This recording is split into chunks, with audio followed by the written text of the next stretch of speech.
hold space for your darkness, a first responder mental health podcast hosted by me, Erin Jane, where we have conversations about what it's like to perform a first responder role and the mental health challenges that can accompany it.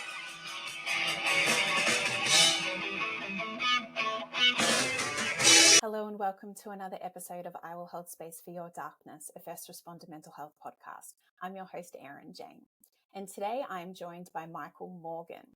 Michael is a 30-year law enforcement veteran, having served with the Atlanta Police Department and the Long Island Suffolk County Police Department. He retired in October of 2022 after an on-the-job injury.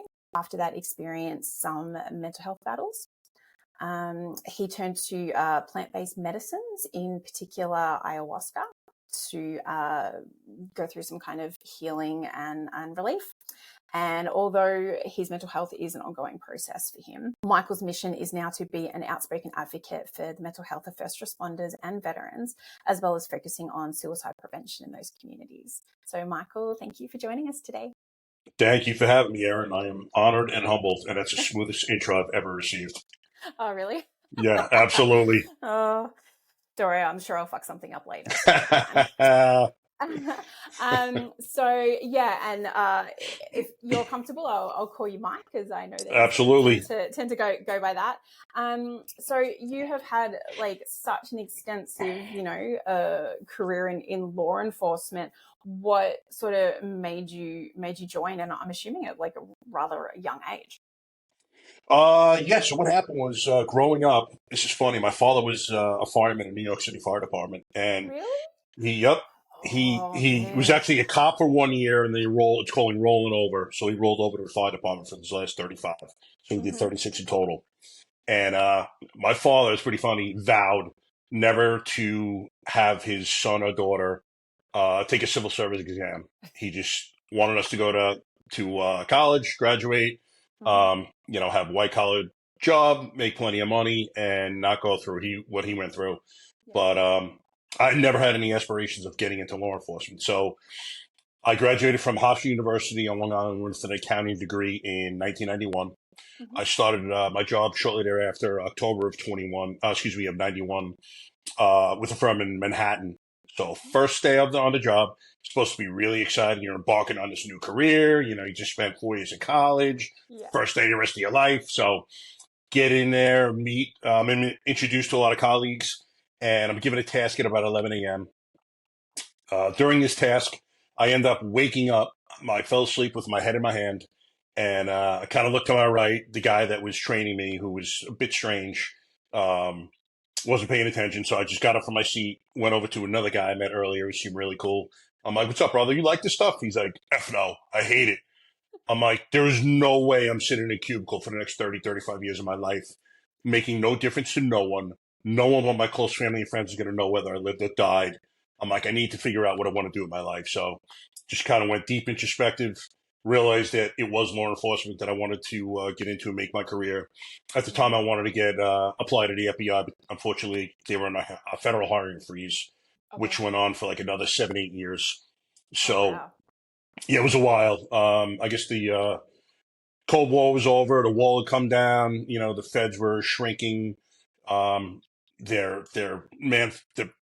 manpower, and unfortunately, it just happened to be bad timing. So. But universe just sends you in different directions for a reason. So, bam, I just pivoted. It's amazing when it works out. I mean, never look at a closed door as though your dream was shuttered or whatever. You just kind of look to your left, to your right, and there's something else staring you in the face. Yep. Yeah. Everything happens for a reason. And I truly believe that. So I had met the brother of a good friend of mine. He had just moved down to Atlanta himself. He worked for Pan Am Airlines. They had gone bankrupt, and then Delta picked up his whole welding shop and moved everyone down to Atlanta. He loved it. Just bought a 3-bedroom, 2-bath house, half-acre pool for $105,000. I'm like, Jesus. Bro, I am getting out of New York because that's what I wanted to do anyway. And I'm going to get some experience. I'm going to apply to Atlanta Police Department. And then when the feds start hiring again, I'll get hired with them.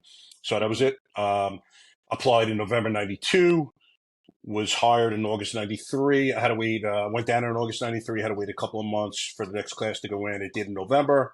graduated in April, and then started my career in April '94. Wow. And so what was like, I guess, Atlanta like, I guess, back then as opposed to growing up in New York? Was there any kind of like a culture shift or anything like that? Uh, I mean, it's in the deep South, but Atlanta itself is a very cosmopolitan city. So, Mm. it's not like you're going into, you know, Redneckville where, I'm going to stick out like a sore thumb. Now, this accent does. I'm not going to say it doesn't. It was so funny moving down here and you hear people referring to you as a Yankee. Like, what? Yeah. Civil War was over quite a while ago, but it is what it is. So, it was a great city. It was building up for the Olympics. The Olympics were going to be held in Oh, '96. 96. Yeah. Yeah, yeah, So yeah. there's a massive amount of infrastructure building. People were moving there. Mm-hmm. It was very young, so definitely liked it. On the police side, it was insanity. It was voted the most violent city in America for the 10 years I was there. I worked in Zone 3, which is the most violent part of Atlanta. And yeah, I call it an education for a middle class white boy from Long Island. It was insane. Just to show you how insane it was, my first night out of the academy, I'm working a midnight tour, which is 11 p.m. to 7 a.m. Mm-hmm. We start at 11 p.m. By 12 a.m., my FTO field training officer is driving me to a homicide scene. It was a couple of sectors over, but he wanted to expose me to as much as possible. And we get there. I look inside this car. There's a dead guy sitting behind the wheel, brain matter everywhere. And it's a crazy story.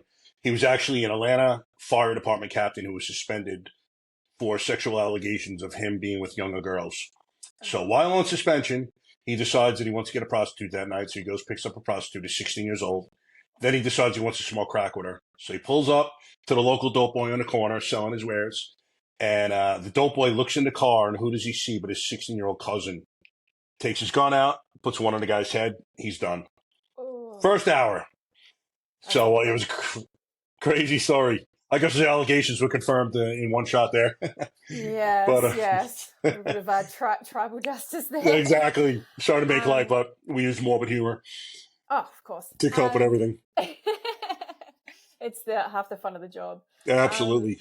and and as well, like I guess having been a police officer for so long, and how you're saying like, you know, obviously Atlanta was like a crazy place to be a cop back then, but considering I feel like when I became a cop, I was obviously working with coppers who were started back in the 90s, and there was a very different style of policing sort of back then compared to sort of like towards the end of your career in terms of when you started out in Atlanta. What was that sort of juxtaposition like for you? Yeah, it changed in leaps and bounds from the beginning of my career to the end of my career. I worked in a very violent place, and unfortunately, you had to be violent. You were tested daily. Um, you had to establish a reputation. We were one man cars as well, so a lot of times you're getting on scenes. You're solo in a project, and if you're not ready to rock and roll, they will eat you alive. You're in the hood. They smell fear. They can see it in your eyes. I can tell myself when a man's scared, and if you show any weakness, they will pounce on you like predators. Yeah. Um, just an addendum to my first night. 4 hours later, my partner decides he needs to take a nap. We used to work 5 and 2s, 5 8-hour tours. So in addition to that, we would work extra jobs. We were definitely not well compensated. So most guys were working a minimum of 60 hours a week, and especially the midnight guys would be exhausted. So we pull into Atlanta Fulton County Stadium, which is where the Atlanta Braves played at the time, and he just reclines his seat, goes to sleep. I'm like on watch here. My head's on a swivel. Like, I can't believe this guy's sleeping. With that, dispatcher raises us and gives us a 50-4, which is a shooting and an ambulance en route. Before I could say his name, he inclines the seat, puts the car in gear, hits the gas, copies the call with the radio. I'm like, holy shit, this guy's Superman. It was unbelievable. He was snoring and did all that fast before I could even say his name. So Yeah. we go to the scene and found a second homicide victim in 5 hours. He was on his back in the street, got shot. I think it was a drug deal gone bad. And his eyes were wide open. There was a little bit of rain going on at the time, so he had like smoke kind of coming off his body. And every homicide scene I've ever been to, and probably even natural deaths, it always struck me as like, man, this guy was living his life a few minutes ago, and now he's gone. Like, Yeah. that thought never left my mind in all the homicide scenes I've been to. And I can't even imagine. I can't even estimate how many I've been to. Yeah, I can imagine. And I think as well, like I always found it, and I sort of never, fortunately, was like involved in anything as serious as what you were.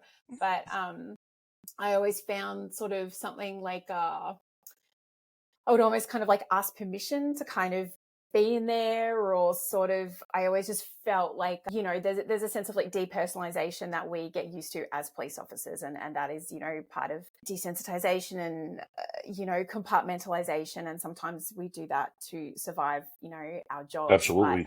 I think like, for me, it was always kind of like that respectful thing of like, whatever's happened, I'm here in the aftermath. I'm going to do my best to make it so that, you go in peace, or your family, or, something like that. I always found sort of just like a sense of like compassion in Yeah. terms of like showing that level of respect. And it was all just like up in here. I didn't say anything out loud. It was all in my head. But I don't know. I think there was like, because dead people always like used to freak me out. Like, Oh, really? well, because I was just like waiting for them to move. And that, yeah. So like, and like mannequins still freak me out because I'm waiting for them to move as well. That's hilarious. Man, he's not going to answer you. You may as well stop talking to him now. I know, but that's one of my little quirky things. We all have them. That's great. And so, we will sort of delve into like the mental health like side of your career probably like a little bit later, but just in terms of like, it sounds like you did a really hard 10 years out in Atlanta. Like, where were you at sort of towards like the end of that 10-year period?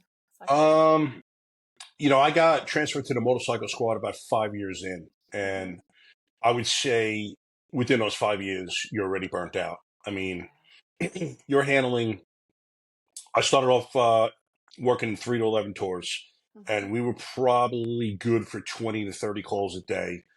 I went to day watch probably 3 years in, and still we would handle like 15 to 20 calls. So it was nonstop. That's a lot. Yeah, it was. It was nonstop. There was never any let up. It was, again, it was so violent. And, mentally it takes its toll on you, whether or not you think it does. You block it out. You think you're doing good, but seeing all these things and having it like kind of burn into your psyche, collectively, it's not going to start off affecting you that, or it didn't me, but eventually it reaches a saturation point. Yeah, it's a like gradual sort of frog in the pot like scenario. That's what it is. And I tell people all the time, like, I at some point years later looked in the mirror and I'm like, man, who is this guy? You don't realize this changes you're making, and we'll discuss it later, but you callous up because you can't absorb all this pain that everyone else is experiencing. And additionally, when you get to scenes, you have to stay hyper focused. So you don't even think of these people as human beings. You can't think of this as someone's father or mother or son, because then you start thinking all these other extraneous thoughts, which are only going to take you off of your mission and make you unfocused. So you're like a machine. And, it's sad but true, but that's the way you have to be. Yeah, absolutely. And regardless of whether, I think, maybe the general public just don't understand that. And sometimes, you would see like the criticism online, a lot of, the way that we interact with people. But it's like, do you want us to be nice, or do you want us to be fucking good at our job? Yeah. And exactly. Sometimes you can't have both. Sometimes you can, and that's okay. But sometimes you cannot have both. Yeah. It's tough. And so, like, after 10 years, and you're saying, you're probably like a little bit burnt out, regardless of whether you realize it or not, what prompted the move from Atlanta sort of back towards Long Island? It was my hometown. My family was still located in New York, all my lifetime friends. It was definitely a higher quality of life with the Suffolk County job. The salary was much higher. Just collectively, I guess a lot of things were bringing me back. The family had a lot to do with it. And, I just thought I would live a better life going back up north for that job.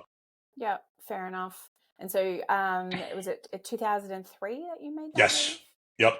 Okay. Yeah, October And was 2003. that I know different places do it differently. Was that considered like a lateral transfer, or did you No. have to start from square one again? Yeah, I had to start from square one, so I had to go through the academy again at 35, which wasn't as easy as 25. But yeah, I guess it wasn't that difficult. The only problem was I had massive shin splints my first go around, and every time I would run, they would kind of just act up quickly. So I wasn't doing that much running prior to the academy, just trying to make it. And then the academy they started kicking up again. So excuse me, those things are miserable. But other than that, it wasn't a bad academy. You know, you're trying to learn as much as you can in the second academy, and it's just weird now you're going through it as a 35-year-old and you're with 21-year-olds who never did this before. You know, they're Yeah. all like bright-eyed and bushy-tailed, and you're like this grizzled veteran, like relax. Yeah. Perspective is definitely different. And I think Exactly. because I was one of those bright-eyed, bushy-tailed Oh kids in yeah. the academy, and it's you kind of get so pulled into like the academy life, and it's it's like make or break and all that kind of Oh thing. yeah. And yeah, we had like a 20-year army veteran in our squad who was like in his 40s, and he was just like very fucking chill dude, and he was just like, you'll be right, kid. Like, Oh yeah. You see these young guys and girls who are getting intimidated by you screaming and stuff. Like, just relax. It's a game. By the end of this academy, we're going to be drinking with these guys. Just don't attract attention. Don't be up here. Don't be down there. Just be in the middle. It's like a bell curve. You'll be yeah, fine. absolutely. It's a game. Yeah, the academy game. And then I think one of the things you also sort of realize is like they teach you how to do it in the academy, and then you Yeah, learn how to do it in the real world, and those exactly. things are always a little bit different. Yeah, just a little bit. The grizzled vets will be like, forget everything you learned in the academy. This is how we do it. Yeah, basically, this is bullshit. Yeah. um and so yeah, like talk to me. So then even though you were technically starting from square one in this new police department, was there like obviously like the recognition of your prior service like amongst the members, and did that sort of translate to like either getting promoted or attaining different positions in like a more rapid rate than like would have normally? Not really. I mean, I think I got a little more respect from my coworkers. I wasn't a rookie. I mean, truth be told, it's not bragging. It just happened to be the situation I was in. I had more experience than pretty much anyone in my precinct. Guys who 30 years on didn't see the stuff that I saw in my first 10 Yeah, of years. course. Yeah. That being said, I was humble as could be, mouth was shut, ears were wide open. I just tactically, you know, most of those guys just had no experience like I had, and it's nothing special about me. I was just in that environment, and it dictated. It was a very violent environment. It dictated that you learn quickly and become proficient, or else it's not going to go well for you. Yeah, yeah, kind of have to sink or swim. Yeah, exactly.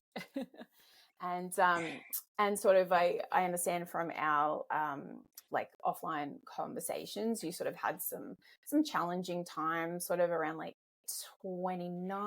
2010 period. That would have been when you were at Suffolk County.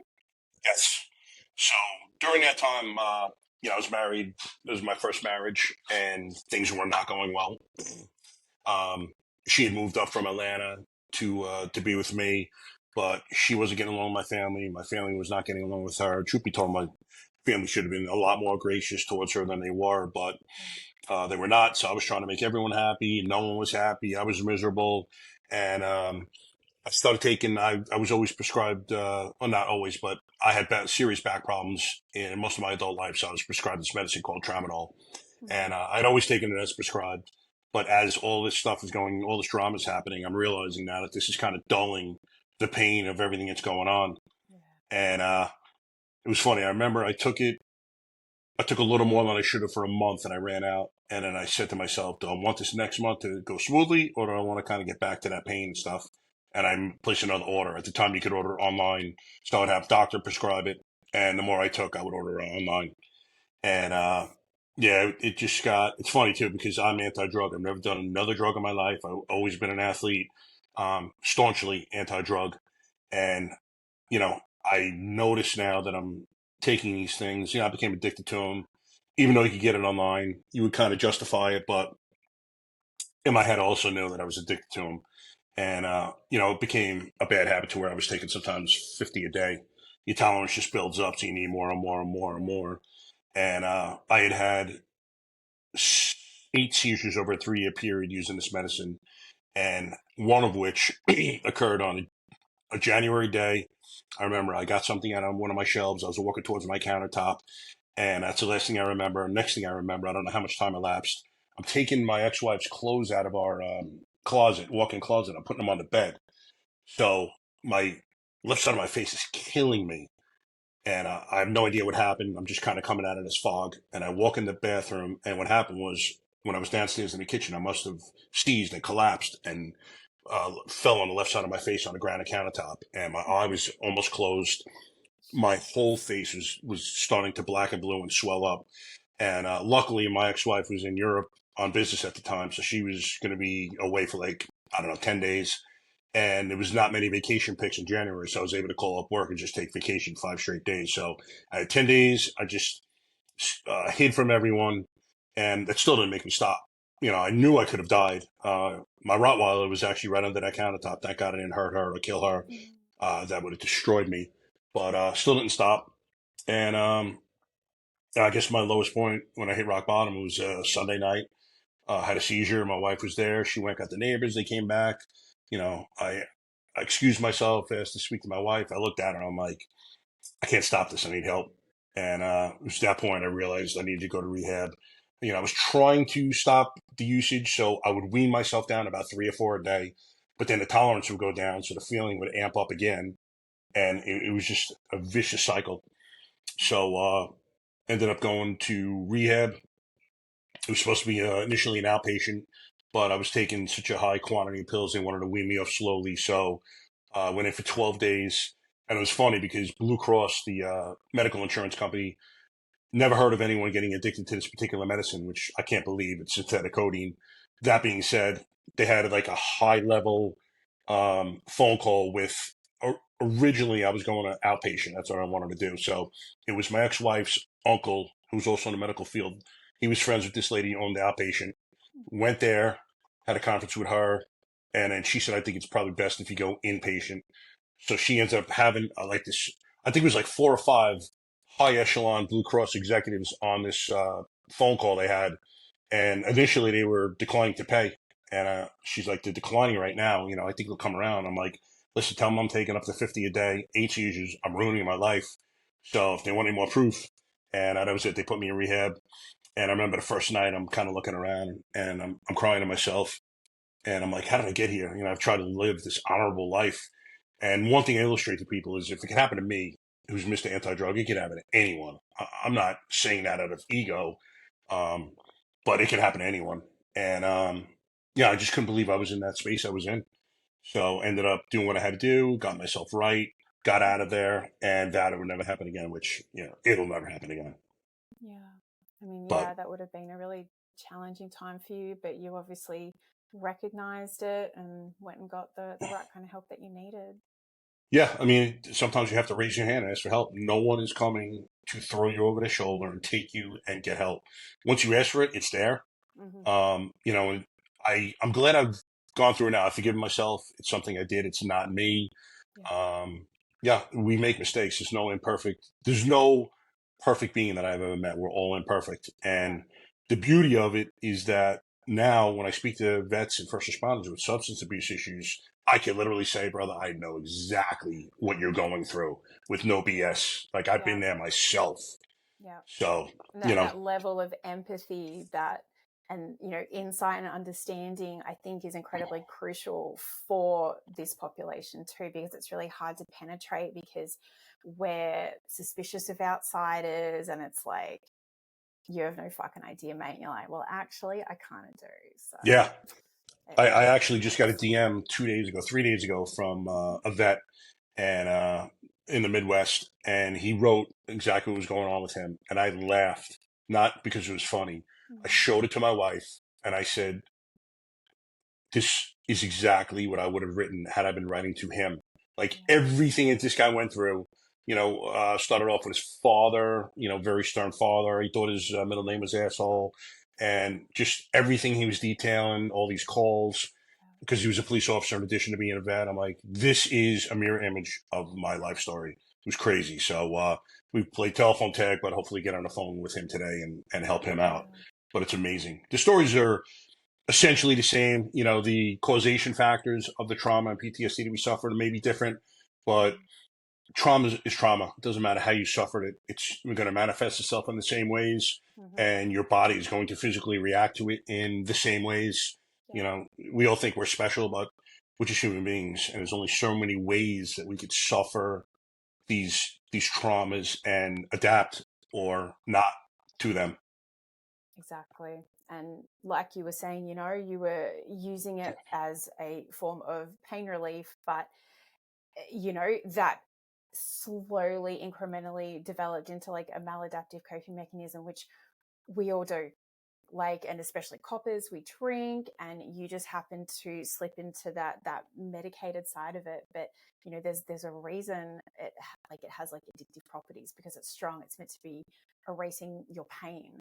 Yep. And your body and your physiology responds in a particular way. And there's also certain properties that can go against us. Like you can have like a biological predisposition to fall into that pattern of addiction more than other people. So sometimes we aren't even in control of all of the factors. And I think that's what people fail to realize as well. And it's not just like with like addiction in terms of like the trauma that we experience on the job.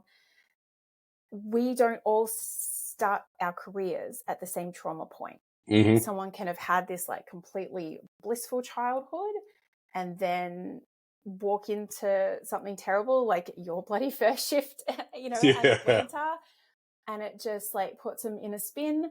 Or they could cope with it because they haven't really experienced much else. And then on the flip side, you can have experienced a ton of trauma and it can send you for a spin, or you kind of go, nah, this ain't that bad, and sort of soldier on. So like our cups are at different levels, and it's like you're saying, it's really not about comparing ourselves, but there are so many of us out there who have gone through, like you're saying, what you've gone through, and who just want to be there to offer help.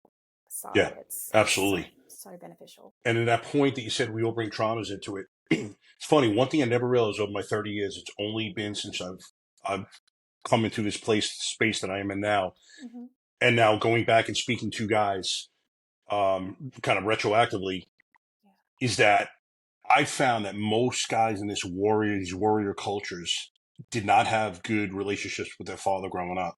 Mine was extremely stern, and I find it's where the fire kind of started within for us. Now, I don't know if it's because of them or in spite of them that we become what we become, but it's not normal to do the stuff we do and, run towards troubles. Everyone else is running away from it. And to be honest with you, some of us love it. I mean, I loved it. There was no other experience I've had, no adrenaline rush than chasing another man, especially an evil man. I absolutely, with every fiber of my soul, I loved it.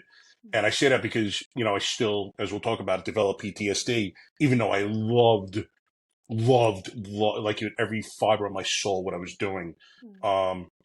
So I find, and if anyone's listening to this, guys, most of us had these tough upbringings from our dads. Some guys know you can't make a generalization about everyone, but the overwhelming majority of gentlemen that I talk to, I think girls are a little bit different in this respect, but the guys, it was just a tough upbringing for whatever reason. Yeah, no, I think, yeah, you can speak to that. And like you're saying, yeah, like I grew up with like an absent father. So because he passed away when I was little. So Sorry to hear that. It's all good, a long time ago now.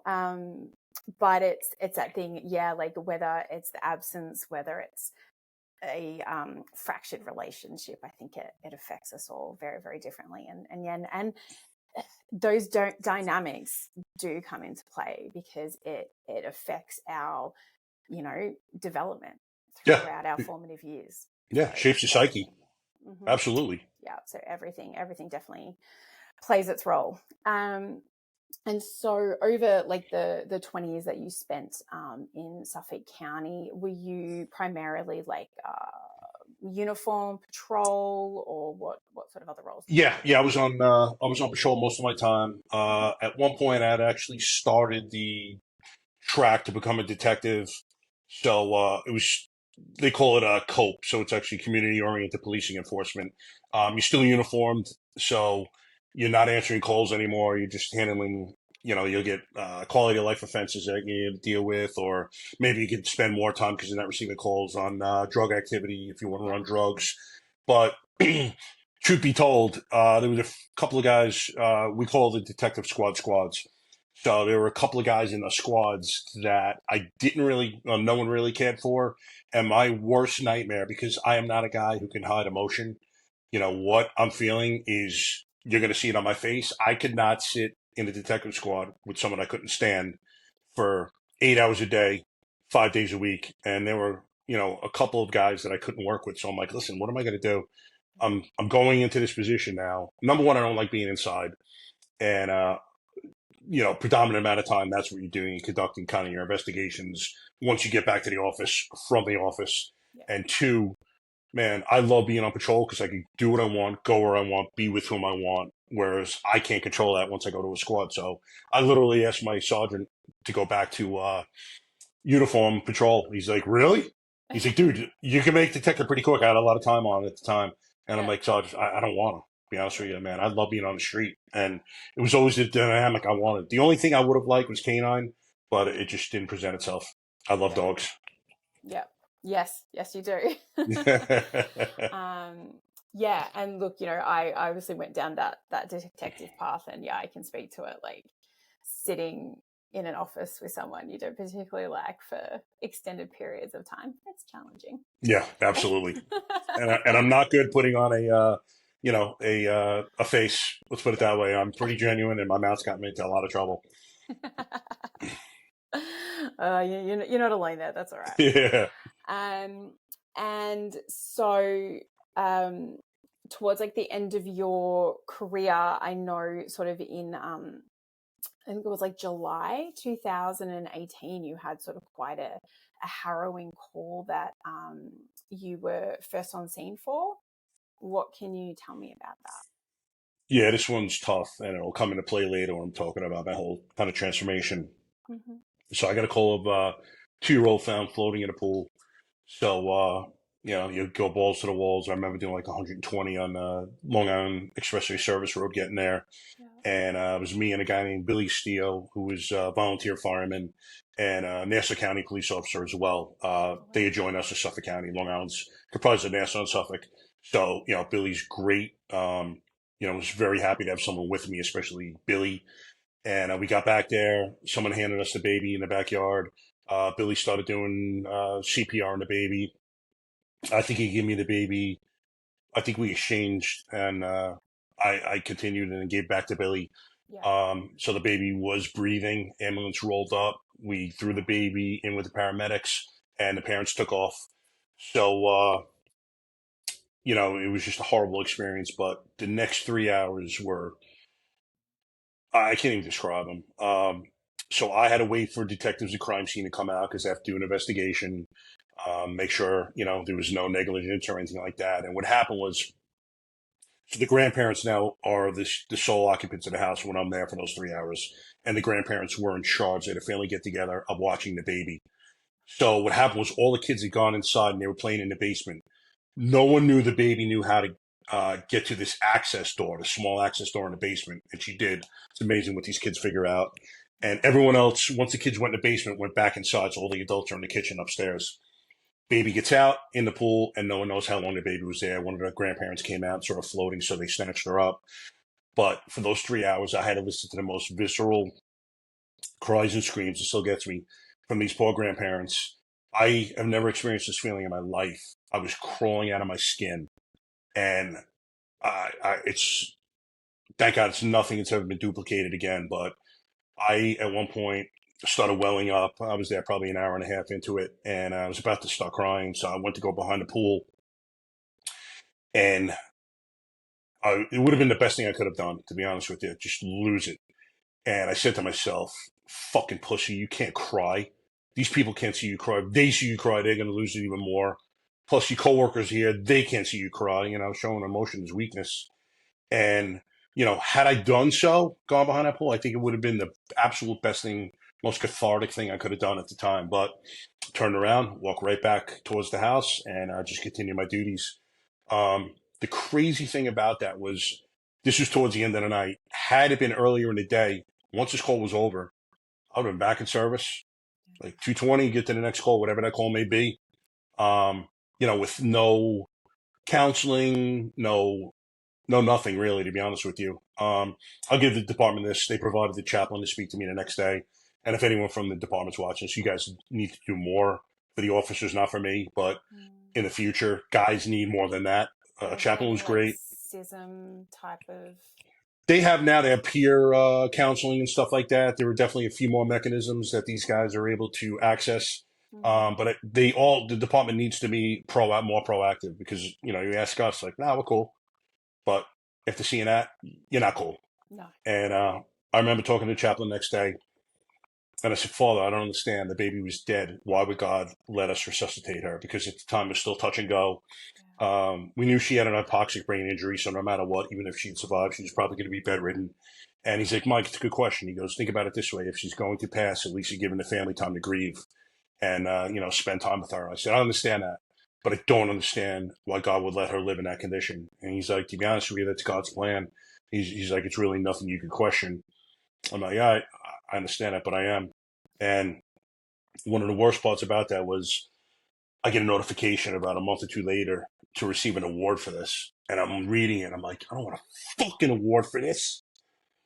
And it still gets me like, it's like guilt. I thought it was disrespectful to turn it down, but because it wasn't just me, it was paramedics involved, it was a bunch of other people. But I'm like, why am I getting an award for this? And I remember that night going there. I just started dating my current wife. She was real proud of me. Everyone's coming up giving me these accolades. And inside, I'm like dying. I'm like, I don't want to be here, man. This is no award that I want. And, it's went through, got the award. But it's crazy, the dynamic of the feelings that were going on inside me. I felt guilty for resuscitating her, to be honest with you. Then I felt guilty for having that guilt because it wasn't mine to have. She wasn't my baby. And the family was so appreciative that we had brought her back. I mean, these guys, the fire department became really close to the family. To be honest with you, I couldn't. I couldn't see the baby. I had two crackheads that lived across the street.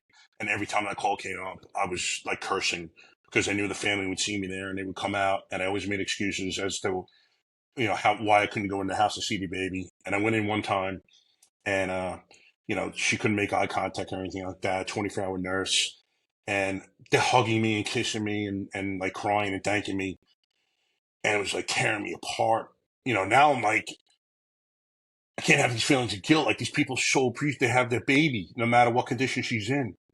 And again, it was I can't describe the feelings. Like I'm feeling guilty about all the other guilt, and now I'm feeling guilty about the fact that they love the fact she's there. But I left that house that day. I'm like, I can never do that again. And every time I went in, I would make an excuse. And it's funny because after I healed from PTSD, and I still probably will do it, I want to write a letter to them, kind of explaining everything I went through. And like the fact that they were so appreciative and so loving towards their baby and were so thankful to have her in any condition, like still blows me away to this day. Like the love they have for their child is so pure and beautiful that I want to write them a letter and tell them that. Yeah. And I probably will. I think that sounds like it would be very sort of healing and cathartic for you to express everything you just shared, and thank you for sharing it, because I can't imagine it's easy for you in the slightest. Yeah, that one's still hard from I've definitely healed from it. It doesn't have the emotional charge that it did, but it's still got a highly emotional charge. Yeah, and I think anyone watching or listening can obviously see how much it impacted you, but we as first responders not all in that way, but we all have those jobs that stay with us. And I think, one thing you always hear about with jobs like that, it's the ones that kind of come back and do haunt us. It's the visceral smells and sounds, and like you're saying, the location that you had to go back and keep visiting, like that's uniquely challenging. Yeah, it was tough. I tell people I've been shot at. I'd rather have been shot at again. I've been in riots. I'd rather be in riots than do that. It's easy for me anyway I've always trained to be in the violence. Yeah. That's easy. The emotion is not, especially someone else's pain like that. And, it was just a devastating call. So, but they're thankful they have their baby. And, Yeah. you know, that's really all that should be important. Yeah, no, 100%. And thank you for sharing that. And I really hope that, either you get the opportunity to write, communicate with them, or, even send them this, because they can, anyone, and I, I'm a parent, and to see a stranger impacted in the way that you are by their little girl, and the role that, you played, and all of the emotions that, you have wrestled with it, it definitely would mean a lot to them, I think. Yeah. I need to do that, to be honest with you, for both of us, myself, and I think it'd be good for them. Yeah, definitely. So yeah, thank you for sharing that. I know that's a tough one. And so obviously that was a couple of years prior to you sort of, getting towards the end of your career. How were you in, I guess, maybe like the aftermath of that? Not to pull you back to it, but in terms of, you are 28 years on, 10 at a really heavy police department, and I understand that Suffolk County was a different level of policing, but like you're saying, there's still the same kind of jobs, the same kind of critical incidents and trauma exposure and all that kind of thing. Where were you sort of towards like that part of your career? I mean, I think I was in a pretty decent headspace. I mean, that call we just spoke about, I buried deeply. We call it compartmentalizing. And I think that's one of the worst words that we use. It really needs to come out of our vernacular, because it really sounds like this fancy, precise psychological term where we put this stuff in a box and we lock it, and we lock this box and we just place it neatly in this area that's never going to be accessed again. When in fact, we bury it. That's all we're burying stuff. And you're going to bury until you reach a saturation point, No more. and then all of that stuff is coming out, usually in unhealthy ways. Yeah. At that point, it hadn't happened to me, so mentally, I was, in a pretty good headspace. Like I said, that one got buried. I try not to think about it at all. Um, and that's not good to we're human beings, and we're supposed to feel. And if you become so callous that you're not feeling anything, I remember when I was getting married to my wife. We got married at 21, and we wrote our vows, and I literally wrote, "I thought I was a broken man who could feel nothing until I fell in love with you." Um, my heart was empty. Like, I felt nothing, and I thought there's no way it could be resurrected. And that's no drama. It's not like I just would literally look in the mirror sometimes and be like, man, I don't feel anything. You just callous up so much, and it ventures into every portion of your life. Yeah. Because if something does hurt you, bother you, bam, you bury that one too. Yeah. And you just go on. You just become a professional. I tell people I was the best at compartmentalizing until I wasn't. You know, that day when it all came up. Yeah. And I think a lot of people would very much understand that description, because I don't think it's overly unique, unfortunately, and like you're Yeah. saying, leads to the maladaptive coping strategies, and it all can easily end in tears. Oh yeah, absolutely. Destructive. Um, and not for nothing, but the way that we process, or like the way that we heal from things, is processing them. Mm-hmm. So when we bury it, when we compartmentalize, when we disassociate all of the things, like, then it's stuck. It's actually just stuck inside us, and it's stuck in the wrong part of our brain, and the trauma resides in our body, and until we do process it and acknowledge it, as painful as that is, Yeah, that's when the process of healing actually begins. exactly. I remember another call we had. So my partner, we were not in the same car, but we were adjoining sectors. Yep. So we're together one day, and he gets a call to make a telephone call to dispatch. So dispatch gives him a phone number of a detective in Myrtle Beach Police Department because he's got to make a death notification. So he calls up. It's detective in Myrtle Beach calling about a resident of Dix Hills, is where we worked. This kid was on spring break and apparently went to jump from one balcony to another at a hotel, fell to his death. Jesus. So now we have to go to the family and deliver this wonderful news. So, I just look at him, once you get that call, you're like, just ruins your day. So I just gave him a little tap. I'm like, let's go do it, brother. So we're rolling up to the house. The father is leaving the house as we're rolling up. He sees us and just falls to the ground, goes prostrate on the ground, and just punching the ground with his fist, crying, screaming. Apparently, he had an inkling that something was wrong with the son, but until we showed up, had no idea. So we get him up, we tell him what happened. He is losing it. Then we go inside. He screams to the mother and daughter. They come downstairs. You can imagine how that went. And, we were going to stay with them as long as we had to. We were there probably an hour and a half, something like that. But after we left, like, I don't think he and I said a word about it. It's the weirdest dynamic. And you know it yourself, like you go to these calls and we don't stop shooting the shit, talking smack to each other, blah, blah, blah, blah, blah. But you get the calls like this and it's like silence. It's the weirdest dynamic. And then for the rest of the day, he and I sitting there, we probably took a meal after that and we're together the rest of the day, but not saying a word. You kind of bury it.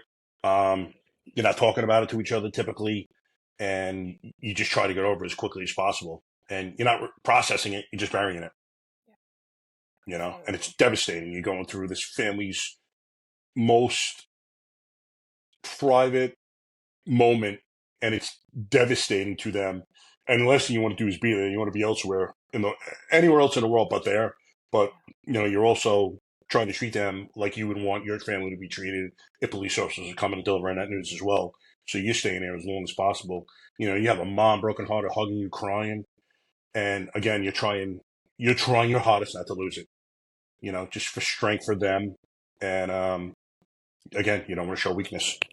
Yeah, no, absolutely, and it is this weird role that we, especially as police officers, because of the duties that we do, like this weird role that we can play where it's like we're not just necessarily showing up on people's worst days, because we do that too, but sometimes the knowledge that we have is inflicting the pain of their worst day, and that is obviously not a nice thing to be involved in. But it always, like when I was doing it as a police officer during my time, it would always make me go back and think about the way that my mum spoke about the police officers who came and notified us when my dad passed away.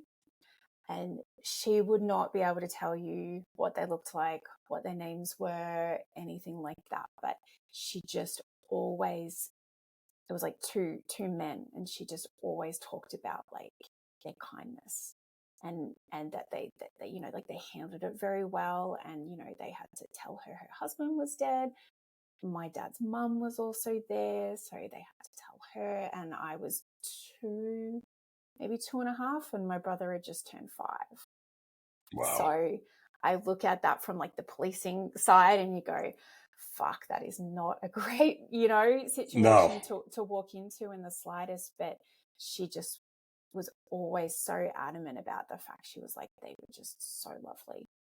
They just, and obviously, shocks involved and all that kind of thing. And it was just always something in the back of my mind that I always kept, that it was like, I don't want them to remember my name, my face, anything about it other than it was a not a comforting interaction, but it was handled in the best way that. Yeah, no, you're just grateful to them, and it's a lifelong.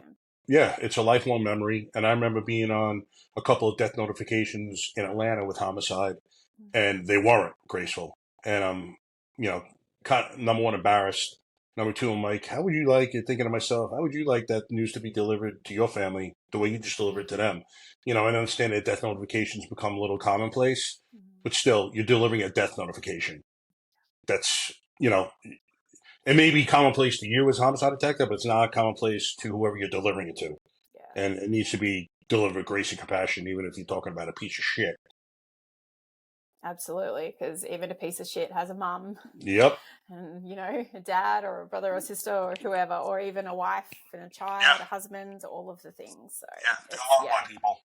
yeah, yeah, and it's easy for us to get complacent and hardened and cynical, and those Yeah. remembering Get those little bits and jaded. pieces are important. Yep. um Humanity. no, 100%. And so in it was it September 2020, I believe, that you were like involved, or you got injured on the job, and that sort of made it so you kind of couldn't perform your duties from there Yep. on. September 22nd. Um, Myself and a rookie were helping still profess. She called it in as she was 450, but she was nothing less than a sandwich shy of 500, if not more. So we had to help her up the stairs. She had the biggest edemas on her legs I've ever seen. And I don't know how I got in the back, but I got in the back. And we're helping her up the stairs. I had to literally lift her right leg every step. So we crest the stair. I put her right leg on the top step, and all of a sudden I see it sliding back. So I just bent down and just kind of blasted her up the stairs. And when I did, I herniated 4 discs. And Oof. yeah, that was not fun. So I ended up I was out of work. We tried conservative treatments; they didn't work. I ended up getting a back surgery in April of 21. It's called a laminectomy, discectomy, same thing. My neurosurgeon told me it was going to take care of some problems, but not others. And he told me I'd probably be looking at a spinal fusion down the line. We were going to hope to delay that as much as possible. Yeah. So I went back to work the following October of 21. I really couldn't sit at a desk. It was too painful. So I went and told my CO. I was there for 3 days. I'm like, I think I'm going to have to get this fusion. Went out, got that 6 months later. And they essentially medically retired me. I was 54 years old with a spinal fusion. They weren't putting me on the street. So got the retirement in October of 22. So that was 2 years now. Now this is 2 years of not being able to work, not being able to volunteer, not being able to go to the gym, not being able to do anything. They follow you.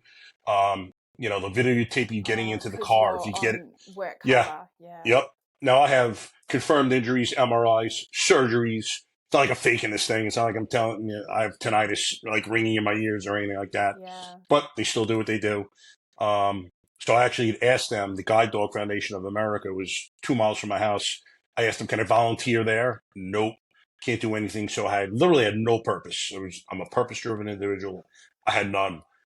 Built a gym in my basement, so I was able to work out at least. But it's at this time now I'm starting to get these feelings kind of coming up. I'm not feeling myself. Hmm. Maybe a little bit of depression, anger is popping up.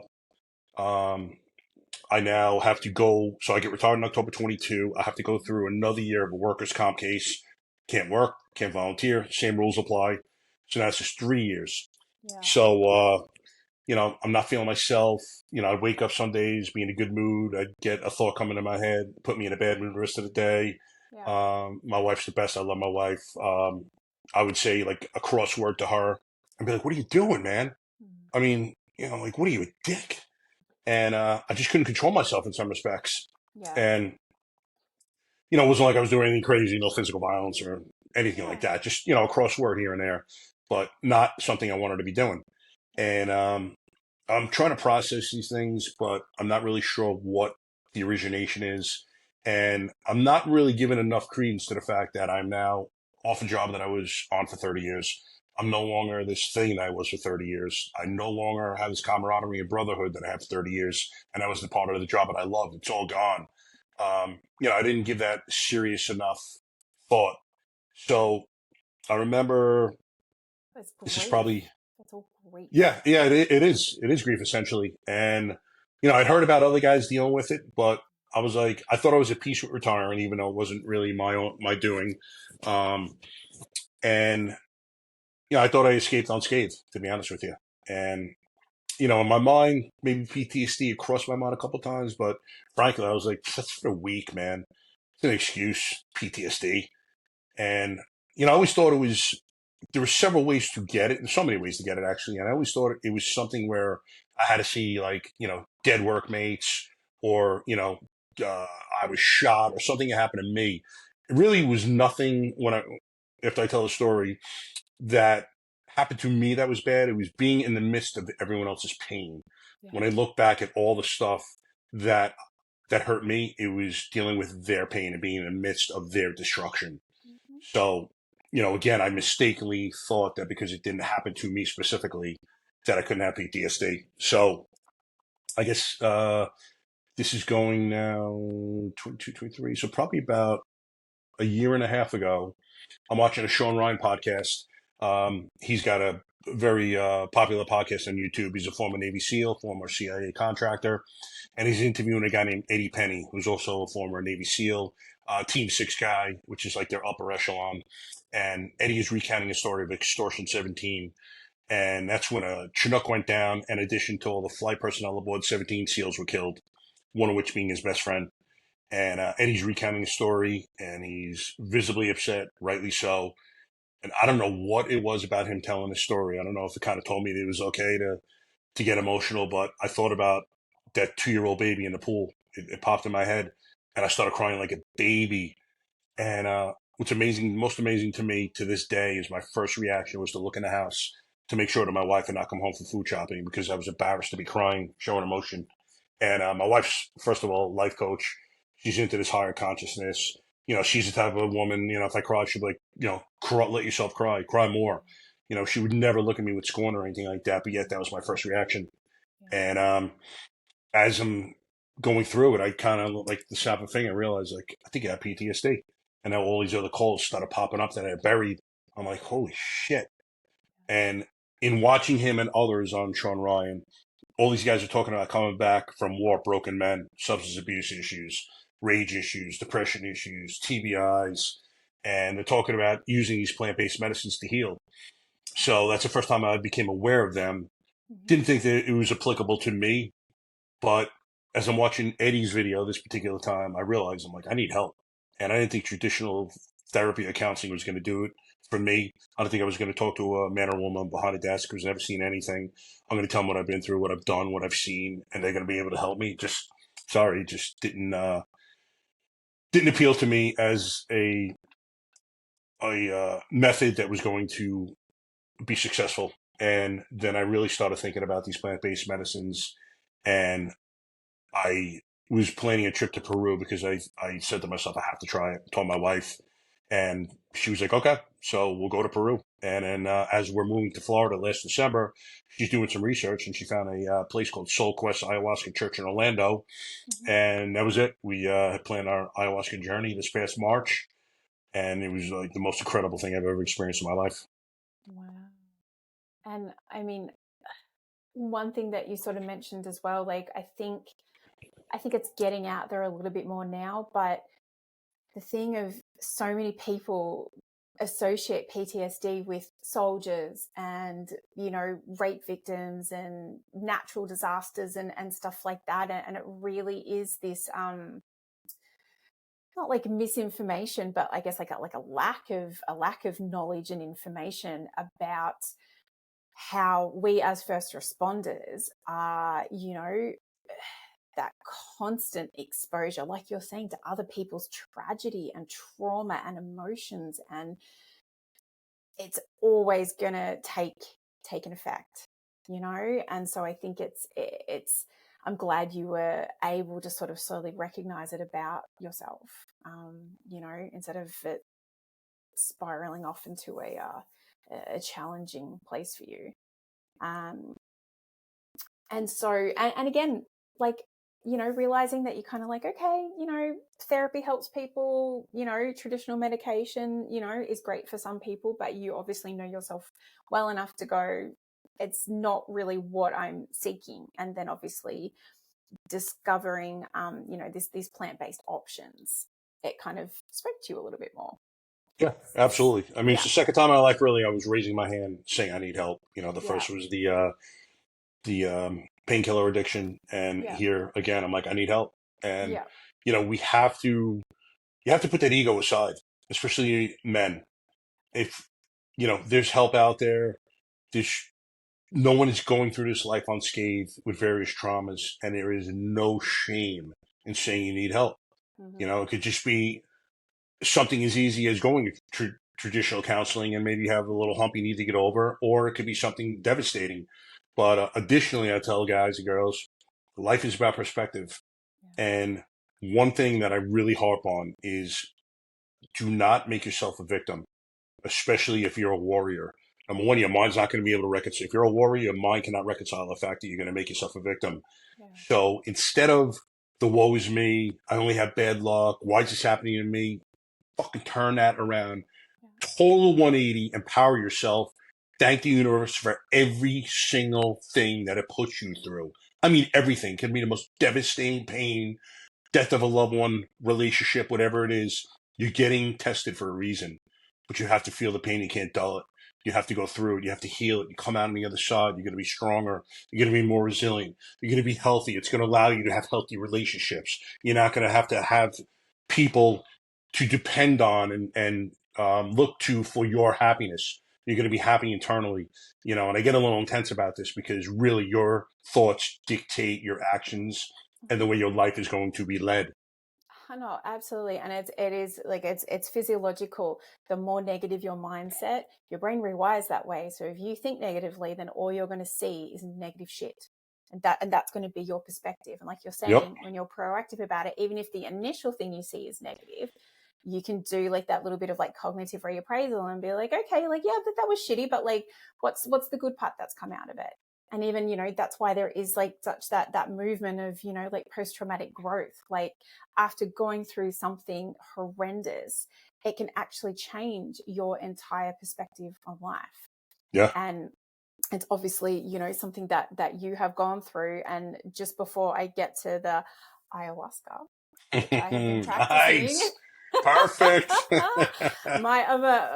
Mike is well aware that I have been practicing trying to say that word for, I reckon, the last week.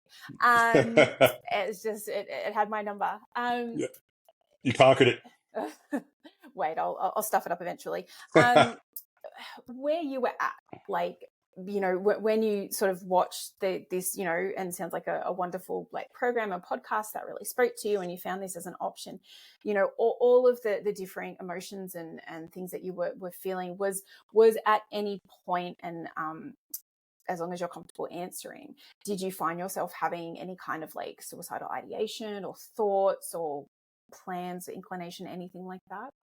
No, I never did, thank God. Never any suicidal ideation, just depression. It wasn't deep depression. It wasn't like I was waking up every day and couldn't get out of my own way.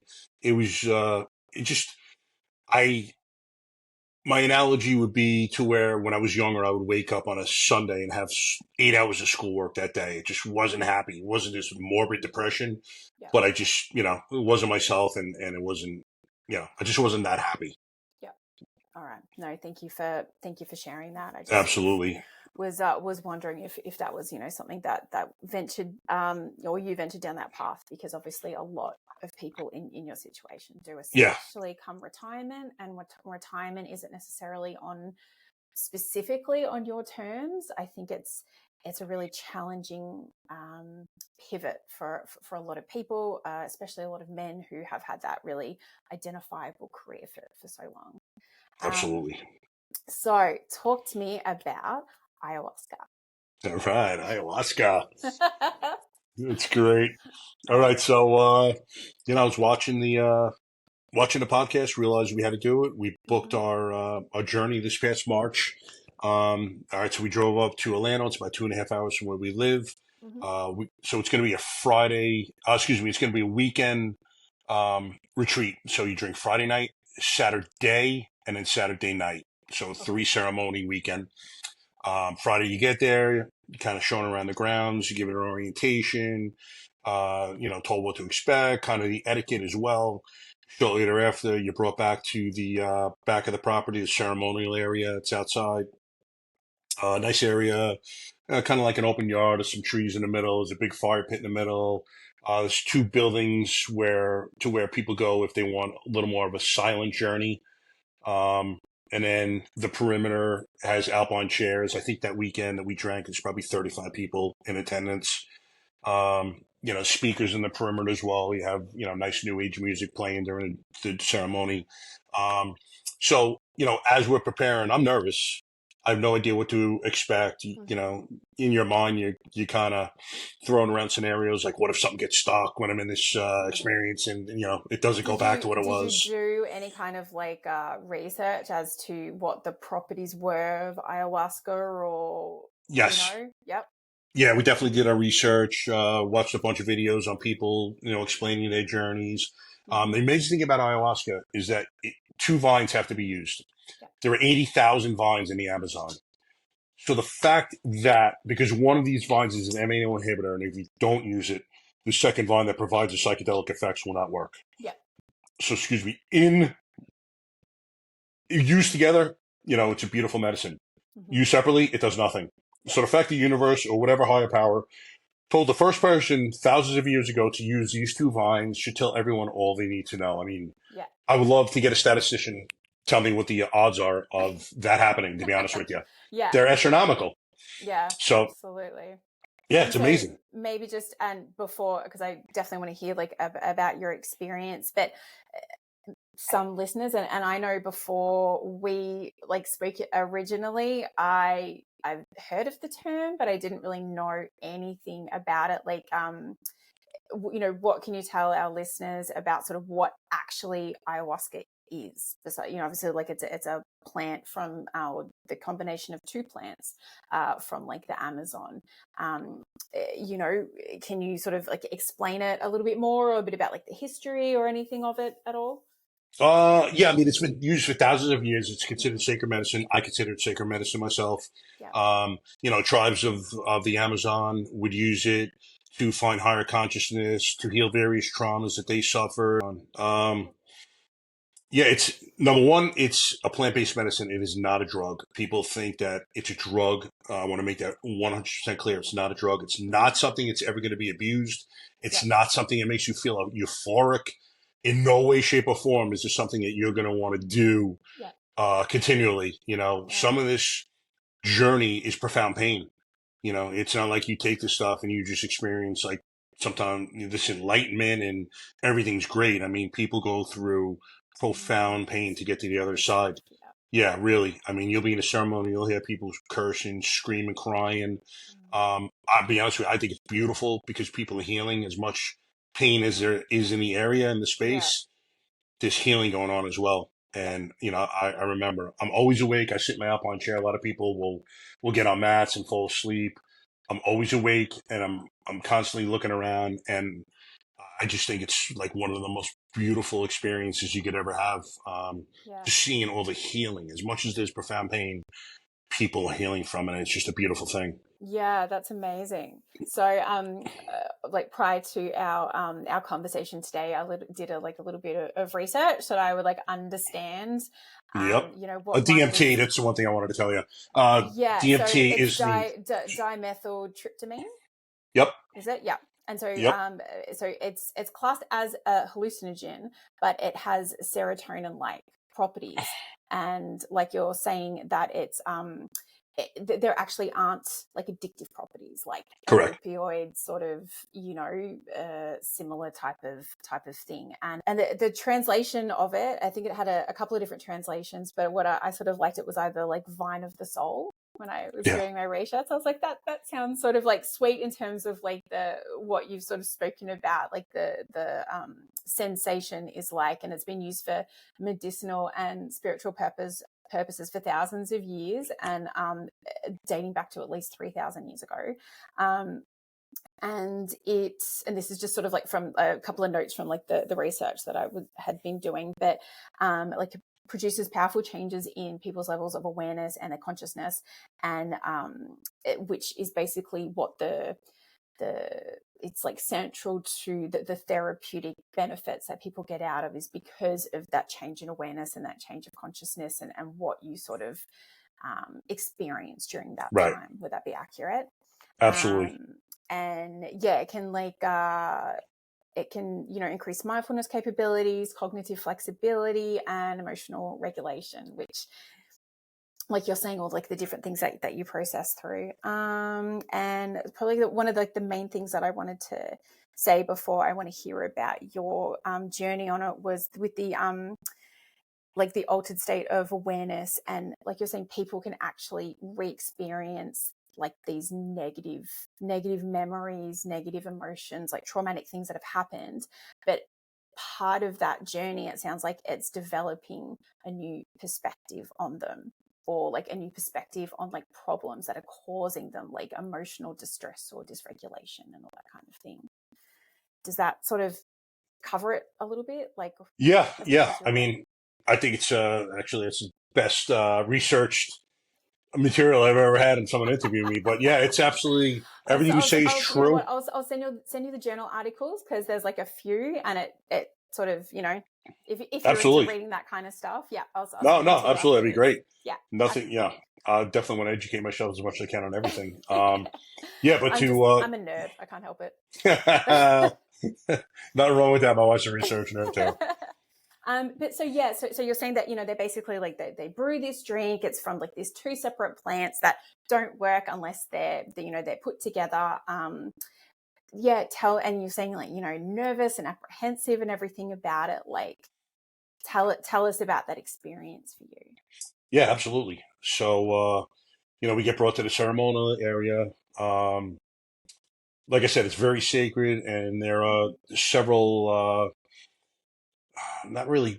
Well, there's a couple of prayers, I guess, that they'll say. I mean, it's very, the whole ceremony is beautiful, and I do not take this lightly, and I hope that no one does who takes this medicine. But essentially, you're given a shot glass, and that is the juice from the vines, that boiled for a certain amount of hours, drained out all the impurities, and I don't know.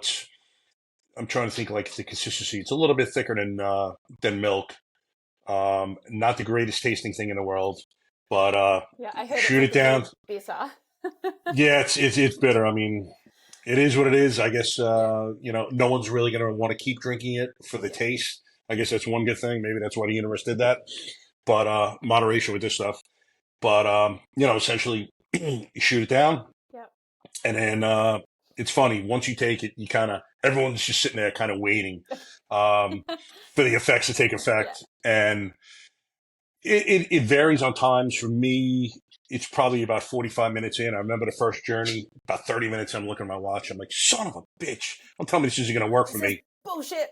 Yeah, exactly. Just drove from 2.5 hours for this, but about 40 minutes in, the ground started moving. I'm like, here we go. Yeah. And it's crazy the way it happens. Like most of the time, you'll start seeing geometric patterns in the sky, and most people have that effect, which is crazy that most people are having the same effect in that respect. And then everyone's journey kind of goes off everywhere. But so mine essentially the first time. Now people usually sense a female presence. They call her mother or mother ayahuasca. It was the same for me. So the way mine felt was that I was kind of looking at a big screen TV, and mother was in the top left-hand corner. And when it started, she just appeared. And I remember kind of putting my hands up. I'm like, I surrender to you. I'm like, please help me. And it's very powerful. I was crying. I'm like, I need to lose this ego. I need to lose this rage. I want to become a better man. And every time I asked for something, it was granted, like, bam, bam, like it's snapping the thing. I could just feel myself getting lighter and lighter and lighter. And at one point, I remember I'm watching the volunteers, and they're there to help us. Anything we need, they're there to help us. So I'm just watching them. I'm like, man, these people are so graceful, so loving, so empathetic. I'm like, I want to be like them. So I was telling them, like, please make me a more empathetic man. I want to be, more loving. And it's funny when I tell the story, my wife's like, you sound like you were an animal. You were empathetic, you were loving. I'm like, yeah, I understand it, baby, but I want to be more. Yeah. And, I'm like, I have this rage I need to get rid of. And she, at one point, she was telling me, she's like, your time has passed. You're no longer that thing. So you don't need this fire up here and everything that comes along with it. She's like, going to be down here now. It's still in you. If you ever need to call on it, it will be there. She's like, you're a warrior. You will always be. But you don't need that fire like that anymore, with the hatred and the rage and everything that comes with it. And I remember you kind of go in and out of your experience. So you'll be lucid, then you'll be deep in. And I kind of came out of that and I was at peace with it. Like all of a sudden, like my time has passed, man. I'm at peace. I'm cool. And my father and I, as I was saying before, had a very contentious relationship, and she was bringing him to me in my journey. He's deceased, and it was crazy because it's as though we were in front of the biggest, brightest Vegas marquee, and I could feel people in back of me, and he was going to be walking towards me, and during this build up, the music that's going on in the area starts building up louder and louder. In reality, it was not. And then it just builds to this crescendo. In reality, it was not. And then all of a sudden it stops. And in reality, music is still going on in the ceremonial area, but it just stopped. And now I'm waiting. And I'm looking down like this alleyway. And finally I realized he's not going to show. And I throw my hands up. I'm like, fucking coward. I knew he wouldn't show. He could not talk about emotion. But with that, 55 years of everything between I was just gone. Like, gone. You know, I was thinking about stuff that had bothered me in the past, and there was no emotional charge there, like instantaneously. And, you know, it's to this day. Yeah, it's gone. So, you know, I was at peace with that. And, you know, basically the rest of the experience was kind of she and I talking, so to speak. And she was just telling me, like, you know, you're a warrior, you'll always be. You know, I made you like this for a reason. Um, what's crazy is 5 out of 7 times I've journeyed with ayahuasca, the um, American Indian team had come in, Native Americans, to where I'm in the room with them and they are dressing me up and we're going into battle. And I remember the last time it happened, it was the most tense night of my life. I'm literally putting on war paint under my eyes. I didn't remember doing it. My wife told me the next day, she's like, what were you doing? I'm like, what? I'm like, holy shit, I remember that now. And they were literally dressing me up, putting the arrows on my back, and we were going to war. And it was just so powerful. And as I'm coming out of that journey on Friday night, and let me preface this by saying that 2 former coworkers and friends from Suffolk County Police Department had committed suicide 3 weeks before, a week apart. Sergeant killed himself in a precinct locker room. But I had no intentions of getting into the space I'm in now. But as I'm coming out of it, the universe told me, you are healed from your PTSD. Now, it's an ever-evolving process with your healing. It's not like I think I'm healed. But essentially, in many respects, I was. And she said, your life's purpose is to now go forth and heal other vets or first responders of their PTSD and traumas. And I literally said, okay. I accepted it. Just said, okay. Wasn't sure how it was going to be implemented, but I'm like, I have my life's purpose. It was so funny because another guy that had been sitting next to me went into a quiet room. He comes out now. It's probably about midnight. And he's like, how'd your journey go? I'm like, good, brother. The universe just told me what my new life's purpose is. He's like, oh, that's a good journey. I was like, yes, it was. And I remember I was just sitting there. I was, you know, fairly lucid at the time. And I remember just kind of playing my chin like this. And I'm thinking, I'm like, man, this is my new life's purpose. And I accepted it and, you know, gladly. And that was it. Wow. That sounds like an incredibly powerful and emotional experience for you. Oh, it was the most profound cathartic experience I've ever been in my life. Yeah. The words dilute the magic. You know, I wish everyone that I tell it to could experience it themselves because I still have no words for what happened. It is incredible. I am not a flower child. I have no Birkenstocks. I'm not a hippie, but this healed me. And I am the biggest proponent, and I will spend the rest of my life trying to get as many people to this medicine as I can. I mean, my end game goal is to open up a healing center.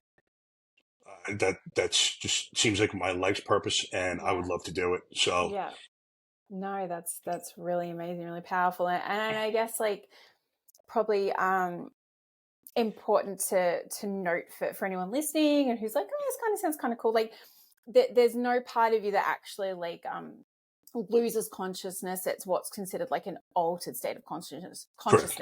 So like you're saying, you drift in and out of like being lucid, but at no point are you like necessarily asleep or unconscious or like anything like that. Correct. I mean, some people choose to go to sleep, and Yeah. that's how they carry on their journey. But Yeah. no, it's not going to put you to sleep or anything like that. Yeah. Additionally, I'm sorry, please. No. You please go. Okay, so this was, the next two journeys weren't as powerful. They were very, let me see, what's the word I want to use? They were very, I don't know, I guess empowering, and just kind of reinforced the message that was going to be my life's purpose going on. Yeah. So we end that weekend. I go home. I filmed a Facebook Live video on that Tuesday night. Yeah. Cried on Facebook. Never would have been able to do that prior to. Yeah. Was actually proud of myself, and received 3 calls from buddies the next day who were going through it. One of which who had a gun in his mouth in a not too recent past. And they were telling me that the fact that I was showing emotion told them or made them feel like they were fine and not weak to do the same. I was like, wow. I mean, this is so powerful. Yeah, And, absolutely. I will just, to the day I die, continue to do so. I have no problem showing vulnerability. I want to show these guys and girls that I'm genuine as could be. I'll show them all my missteps. But my most powerful message is showing and feeling emotion is not weakness. It's actually strength. It's the opposite. Absolutely. Could not agree more. And as well, like because this ayahuasca isn't like actually like a drug, and like a lot of other like things with like hallucinogenic properties like LSD or mushrooms or like anything like that, like I don't think you're necessarily in control of how long this experience lasts for, whereas it seems sort of from the reading that I did, it seems fairly sort of like standard. Like you were saying, you drink it or like ingest it sort of like 30 to 40 minutes later is about like the average that people will start to feel its effects. And then the peak of that experience occurs between like sort of 60 to 120 minute range. And then it sort of starts to like fade or dissipate around like the 4-hour mark. So realistically, if you're having some kind of like an experience where you're like, oh, I'm not really comfortable with this, like it's like kind of basically just like a 4-hour period. Is that sort of correct? Yeah, pretty much. One thing I would say is I would agree with uh, the most intense being like 60 to 120. And then what you typically will do is get a booster shot at the 2-hour mark. Oh, okay, cool. So you get it again, it'll put you back deeply into that state. And most people's journeys are about 4.5 hours. Okay. Obviously everyone's physiological,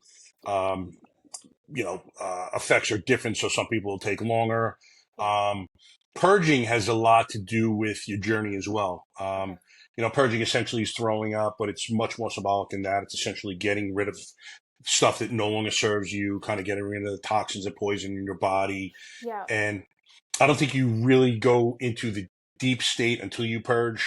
Yeah, that's what the literature and the research said. It's kind of like it can be, I don't know if it happens to everyone, but it can be like that, quite like an intense physiological reaction of like, vomiting, but then the really peak, what they call it, like a spiritual experience tends to occur like after that point.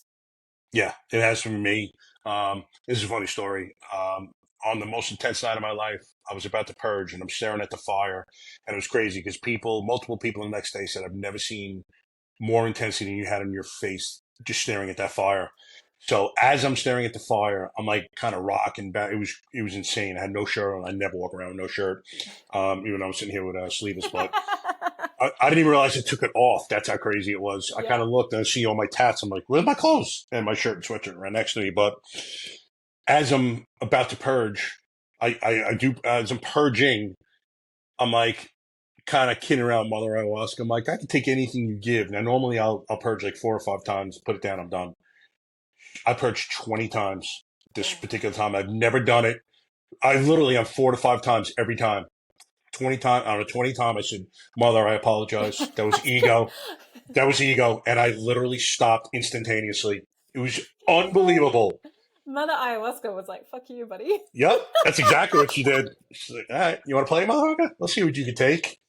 It was unbelievable. Oh, Jesus Christ. That is a It funny was story. nuts. And then one other time I couldn't purge, so I asked her for help, and all of a sudden, instantaneously, all I could smell was ayahuasca around me. I purged within a minute.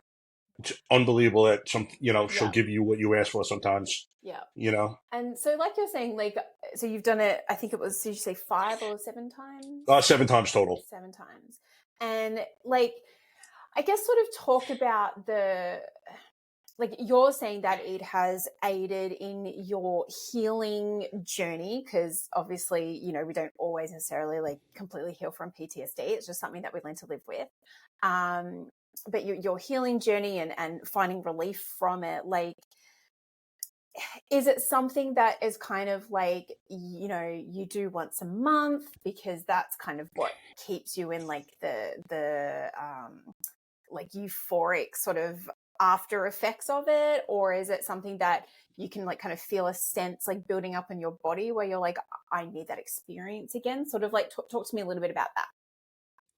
Yeah, people say that they feel Aya calling them. So I wouldn't say there's any precise timeline.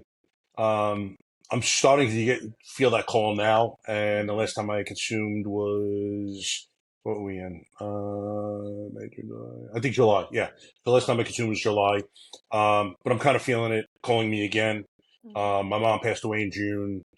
We were Sorry to hear that. estranged. Oh, thank you. We were estranged like the last month and a half of her life because I have an insidious narcissistic sister. But I kind of want to journey with it to see if um, she's kind of brought into my journey, or I know there's a lot of stuff that I thought I dealt with, but it's probably still there. So maybe it needs to be brought up and dealt with, um, deeply. Yeah. And I'm kind of getting that again, but I don't think there's any precise timeline. It's kind of when you feel that you need it again, people going back to journey with it. Yeah, no, that sort of definitely makes sense, and it's not like because I think there's been sort of talk about it, in sort of amongst sort of like celebrity circles of like people doing it, and so I think sometimes it can get like a reputation of being something that like people do like recreationally, whereas it really sort of, and I'm sure there are people who do it in that respect, but it kind of almost sounds like it's more of like a deeply felt like spiritual experience. And we all, I guess, maybe define spirituality in like different ways. There's religion and all of like the different things, but it sort of, sounds like it's much more, especially like the way that you talk about it, much more of like a spiritual experience for you. Yeah, I don't see how people could kind of use this as a novelty. It's, Okay. I mean, it is deep. People, listen, there are two people that I know of that were getting the smell. One was um, gasoline, and I'm forgetting the other one. And they couldn't figure out why this was happening. Every journey they were getting a smell, and they were getting, I forgot what else they were going through, but they both realized that they were getting sexually abused as children. One was getting gasoline put over their nose, and the other one was getting, oh my God, I always call it formaldehyde. Oh, yeah. I know. Yeah, I know the thing. The last, it's an ill, YLL, chlorophyll. Chloroform. Yeah. Yeah. So they were getting raped by their uncle, and he was chloroforming them.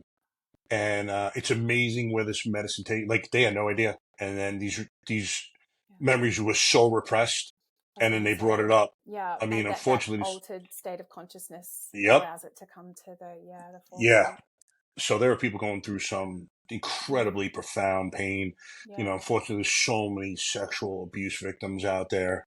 Um, but it heals as well. It heals greatly. And from it obviously sort of sounds like the fact that you've done it a few times now, and it's really almost like like you're saying, like a bit of like a spiritual community who really engage in it and find benefit out of it. Is it something from like having conversations with these people? Is it something that like your choice was to pursue this route as opposed to any kind of like structured psychotherapy or pharmacological answers or anything like that. Like, do you find that people kind of use it in conjunction with maybe seeing a therapist or a counselor or anything like that? Or is it tend to be, and obviously you're only speaking from your personal experience and conversations you've had, but, you know, does it tend to be like using conjunction, or like people are kind of one camp or the other? Most of my experiences with vets and first responders. So I would say that that is the route that they choose to go down. You know, I call it 10 years of therapy in one weekend. You're breaking down the doors, and, you know, it's like the Concorde arriving. Um, I had a conversation with a man named DJ Shipley. He's a retired Navy SEAL, Team 6 guy. I went to training with his company in April, and he'd used Ibogaine for his journey. And, you know, we just had a deep, deep conversation about everything. And, Yeah. you know, he was basically echoing the sentiments of myself earlier. Like, um, he couldn't control his temper a little bit. He would yell at his kids or his wife and then feel so bad about it. And, you know, again, it was us not being able to feel things as men. And then we were both talking like we both feel now. We're both happy. We're both proud of the men we are now. Um, you know, his Ibogaine is very intense. It's like a 12 to 14 hour experience. Okay. My buddy Wiz Buckley calls it the human luge, where you're just kind of on a bed like this for 12 to 14 hours. Um, but yeah, most of the guys that I've spoken to in kind of the warrior culture, so to speak, it's one or the other. You know, I don't think most guys think traditional counseling is going to do it for them. Yeah. And I guess as well, like, what would sort of interest me too is like people from our professions, and then of course like especially like veterans and in particular like the men, but like the women as well. Like, we're used to being in charge, in control, you know, maintaining that control is sometimes that's all that we have. And you know, yes, it can lead to hypervigilance and you know, a lot of the issues that we struggle with. But how, either like, did you personally find it, or like you're saying, like some of the conversations you've had with like, you know, men who were like SEALs and other, you know, other veterans or other like first responders, in terms of like losing that sense of control? Is it something that they sort of wrestle with, or is it because it's allows such like a harmonious experience that it just kind of is something that they almost like welcome to a certain extent? Good question. I think a lot of guys wrestle with the fact that they're going to lose control. I embraced it, to be honest with you. I'm like, whatever I'm doing is not working right now. So I am kind of giving us up to the higher power, and whatever's going to happen is going to happen. Mm-hmm. You know, I wasn't fighting it. Um, I had no problem relinquishing control. A lot of guys do, but once you hit that point in your life where you need something, Yeah. you know, at that point, I think they're like, screw it, control or not, I don't care. I have to try this because nothing else is working. Mm-hmm. And, you know, the alternative is not good. I mean, you see so many vets and first responders committing suicide because they think they have nothing's going to help them, you know, and that's a horrible way to live. Listen, the amount of antidepressants, SSRIs that are prescribed to these guys and girls, to me, is disgusting, number one. And what cracks me up is there's no stigma. I was at one retreat where a retired Green Beret was prescribed 17 meds at one time. Another one, Army Corpsman, 11 at one time. Now, there's no stigma for these guys being prescribed 17 and 11 meds, respectively. But if they want to try ayahuasca or ibogaine or psilocybin, you know, natural plant medicines that they're not going to be addicted to, that are not going to steer them towards suicide, there's a stigma for that. Yeah. Why is that? You know, I mean, one of the ones is because these pharmaceutical companies don't want them being easily provided until they come up with the synthetic version. Then magically, it's going to be approved by the FDA, as we'll see. But Yeah. it's amazing that the stigma is no stigma for that. These things are known to cause suicidal thoughts, ideologies, people to kill themselves. One of my best friends did it after a week being on them. But there is stigma for these other things that are healing, non-addictive, and are known to work. It's incredible. Well, I think as well, I mean, you know, delving into the amount of money and like involved in like the political things and the what do they call them, like think of what they're called, but basically the people who like influence politicians by like Lobbyists. Lobbyists, thank you. Yep. Yeah, like that's a whole thing in this country that like I'm not from here, and it just blows my mind. But that's a Billions. that's a conversation for another Yeah. day.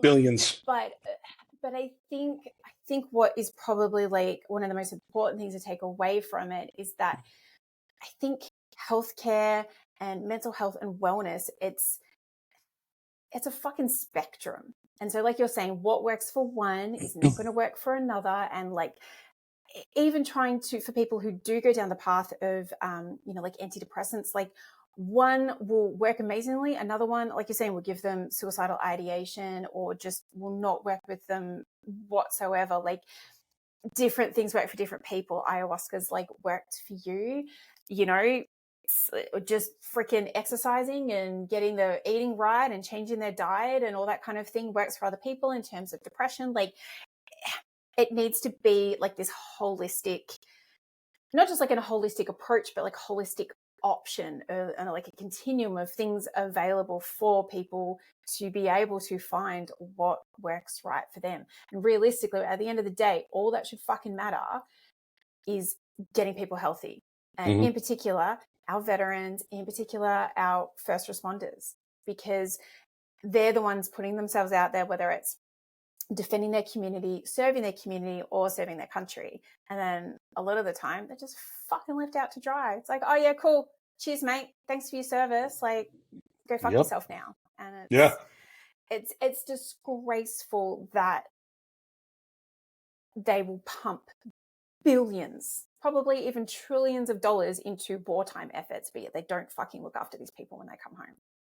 Oh yeah, it's amazing. We have illegals coming in, we're giving them free stuff, and we have veterans dying on the daily. First of all, the conditions in a lot of these VAs is deplorable. Conditions a lot of these barracks these guys have to live in is deplorable. It's amazing. We need to get a collective group effort going on to kind of make it a war, to get these guys and girls what they deserve. Yeah. You asked them to put their lives on the line, they gladly did it. And, you're killing them slowly now. If they didn't die in battle, you're killing them every day of their lives. And Disgusting. And it's not just sort of unique to America either. Like there's a lot of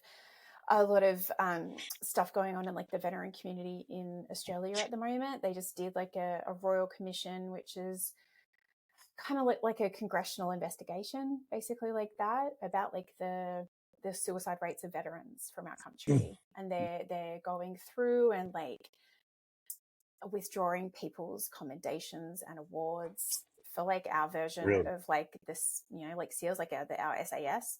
And they're like removing awards and medals and stuff like that. And there's a lot of heavy shit going on in that community at the moment. And I don't know enough about it to knowledgeably comment on it, but it's something that I have to sort of do more of a deep dive on, because it's not just here. Like I don't think many countries look after their veterans in the way that they should be and in the way that they deserve.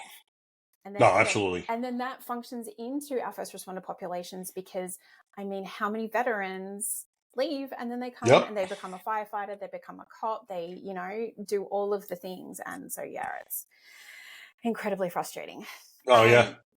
One thing I sort of did want to, I guess, ask you about was you sort of made like a couple of comments and very honestly so, when you said that you were certain moments or certain jobs where you sort of sensed yourself getting like upset at a scene or something really bad, and you kind of took a minute and you were just like, fucking don't be weak, don't do this, don't do that. And I understand that was sort of like an internal way that you sort of were managing yourself and bearing it down. Can I ask, was that a not like a behavior, but a like an opinion that you kind of projected at that time, that anyone speaking up was weak? Like I know that's the overall stigma of a lot of our professions, but was that sort of something that you projected back at that time too? No, I don't think I ever projected it. I guess I had it in the back of my mind. I would never speak ill of someone going through, um, something traumatic and feeling ill effects from it. You would see, and it sucked, but you would see guys and girls committing suicide kind of periodically through my career, Mm. and you would kind of see the source of their pain, and a lot of it tracked back to the job. So it's not something I would ever make fun of someone for, but in my mind, yeah, sometimes I would be like, man, it's weakness. As I mean, it's huge ego, but I think collectively as a group, I think it's how a lot of us look at it back then.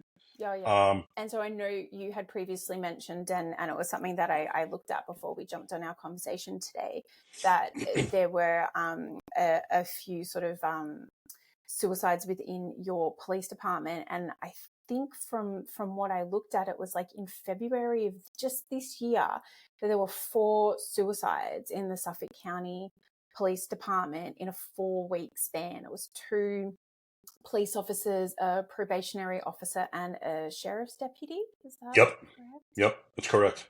I mean, there's something to be said, obviously, for like contagion is, something that's obviously really challenging and real when it comes to people dying by suicide.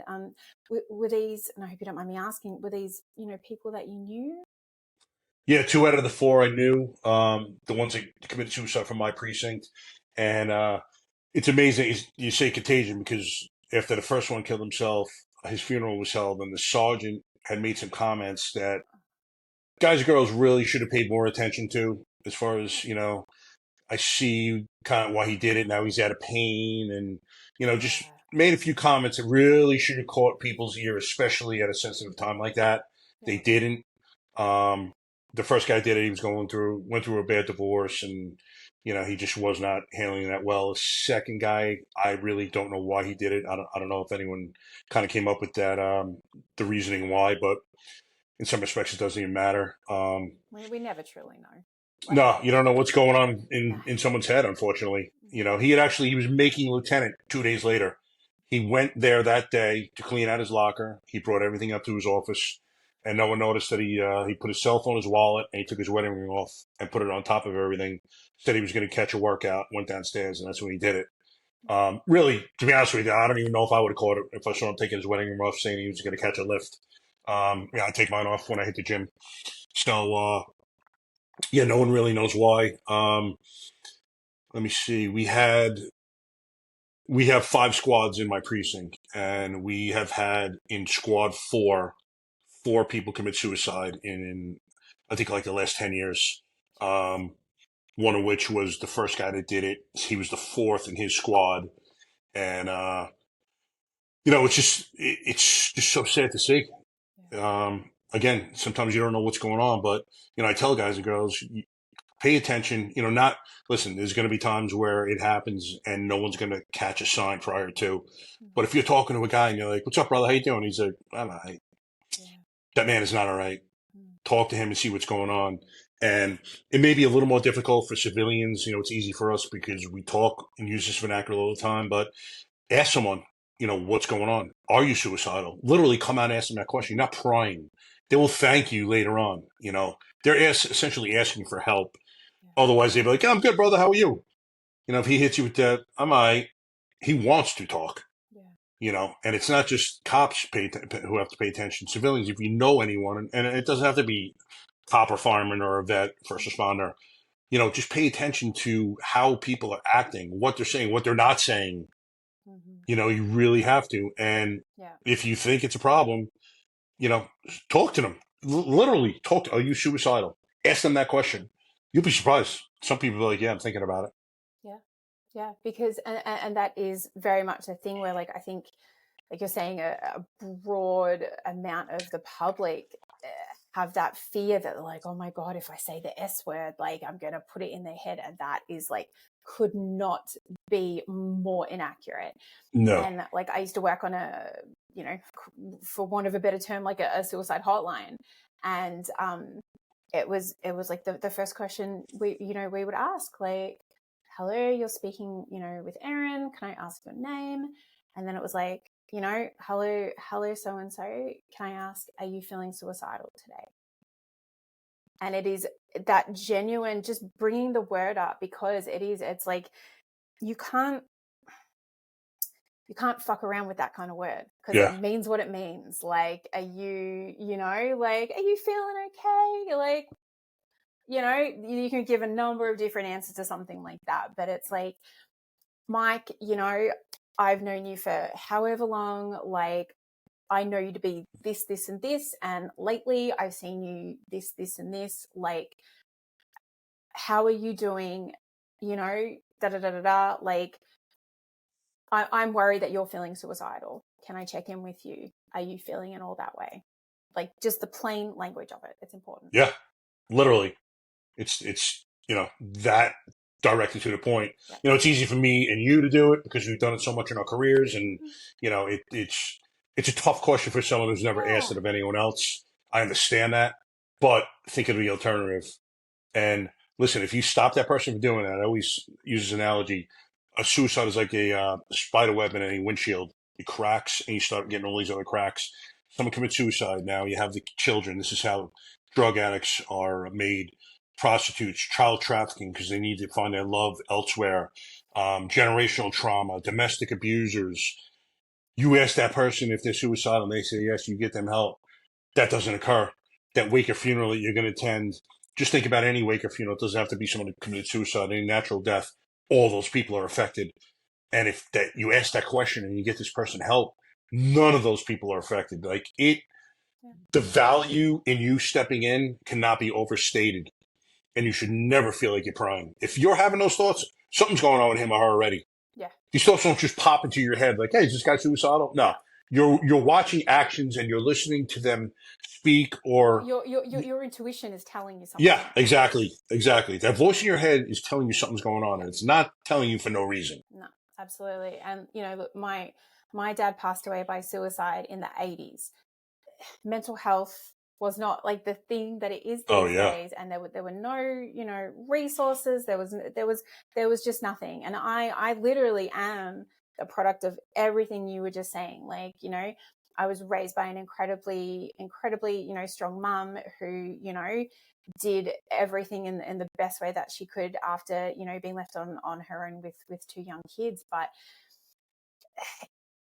a loss like that, in particular, like any loss ricochets, but a loss like that, it makes you question your self-worth when you're that child, or it makes you consider whether you're to blame or share in that guilt when you're the spouse. Like it really just, and I remember reading like an article about it one time, and it was back in like the 70s or something like that. It was, they posited that for every one suicide, there were like 6 people who were like immediately affected, and they've gone back and looked at that, and the number is closer to, I think it's like 137 people. Yeah, I was going to say 6 is phenomenally low. Yeah, and so that was a while ago, but like, and that's kind of like that direct, friends, family, like that kind of like immediacy. But when you pull into it, like at a police department, a member of like the, we call it the ADF, like the Australian Defence Force, the veteran community, like a SEAL, like firefighter, police officer, paramedic, anyone, like then you're looking like no shit at like thousands of people being impacted and who already might be struggling with that suicidal ideation, and can, with that contagion thing, like, you go, oh, like that person seemed fucking awesome. They didn't seem like they had any problems. Like, if they can't cope, how can I cope? And it can kind of really sort of like have that impact. So I think I would rather have a really fucking awkward conversation where I asked someone if they were feeling suicidal, and they were like, oh my God, no, like I just fucking didn't sleep well last night and I'm good, like whatever. I'd rather have that kind of awkward interaction than be like sitting there at their funeral going like, I fucking sent something, and and look, what someone else does is in no way someone else's fault or responsibility. We are all responsible for our own things, but it doesn't mean that we can't give that person grace, compassion, empathy and just support. Just Yeah, be there for them. Ultimately. absolutely. 100%. And I guess probably like the one last question that I wanted to ask you about ayahuasca is, from your experience or the experiences, like anecdotal ones of anyone that you know in that community, is there anyone in particular who you would say, I don't know if it's a good idea for you, or like I know sort of different medications can kind of impact with it. So Absolutely. obviously if you're on anything, perhaps not, or just be a little bit more mindful. But is there anyone that you kind of, can think off the top of your head that you're like, I don't know if this is something that I would recommend for you? Yeah, absolutely. Great question. Number one, as far as there are a few mental illnesses that would really preclude you from using ayahuasca. Schizophrenia is definitely number one. Maybe Um, bipolar? yeah, I think bipolar is number two. And very important, if you're on SSRIs or antidepressants, you must wean yourself off, not just stop and be off for a month. So the process could take 2 months from when you begin your weaning until when you could drink. So you have to wean and then be off completely for a month prior to. Okay. And that's actually dangerous. Some antidepressants and SSRIs. So that is a huge caveat if you're going to drink. Yep. Most facilities have medical intakes, and they'll tell you, to give you the list of medications. It is actually a huge list. Like, it could be something as small as Afrin nasal spray that could potentially affect your journey. You're getting a little bit crazy there with, just getting very, very specific. But, these other things are actually dangerous to be, currently on. You cannot, under any circumstances, be on those. But I think schizophrenia, bipolar, I think those are really the two that I'm aware of that would preclude you from drinking. Okay. No, and it was just something that I sort of thought was important to put out there, because we're obviously, you're sharing about the positive benefits of it, and in particular, like for you and a lot of people that you're aware of, it really has been that incredibly positive experience and rejuvenating and healing and all that kind of thing. But we want people to be safe at the same time. Absolutely. Yeah, that's first and foremost. And so, after, like you're saying, like that your first experience was back in March of this year, and we are speaking in September now. You talk so warmly and so like passionately about now your mission sort of going forward, and like we mentioned previously about being a mental health advocate and speaking about not only about your mental health and your struggles, but being there to support others. How does that like place you now, like I guess in terms of what steps are you walking to kind of live that truth that you feel like is yours now? Great question. So the question's in terms of my like day to day, or in terms of what I'm doing to help others? I mean, I guess like a little bit of both, like as in, are you sort of like giving like motivational or like mental health like speeches? Are you part of any or affiliated with any kind of like organization? Is like what are you doing to kind of like be a part of what this movement or mission is, or help in whatever way that you are doing? Okay, so I'll start off with, as after the conclusion of my first journey, I was really trying to decide how I was going to implement what I was going to do. So I was put in touch with another healing center here in Florida, closer to me. And I called the owner, who's actually a vet himself, told him about my journey, give him my bio, and said, do you guys have a vets and first responders program at your center? He said, no.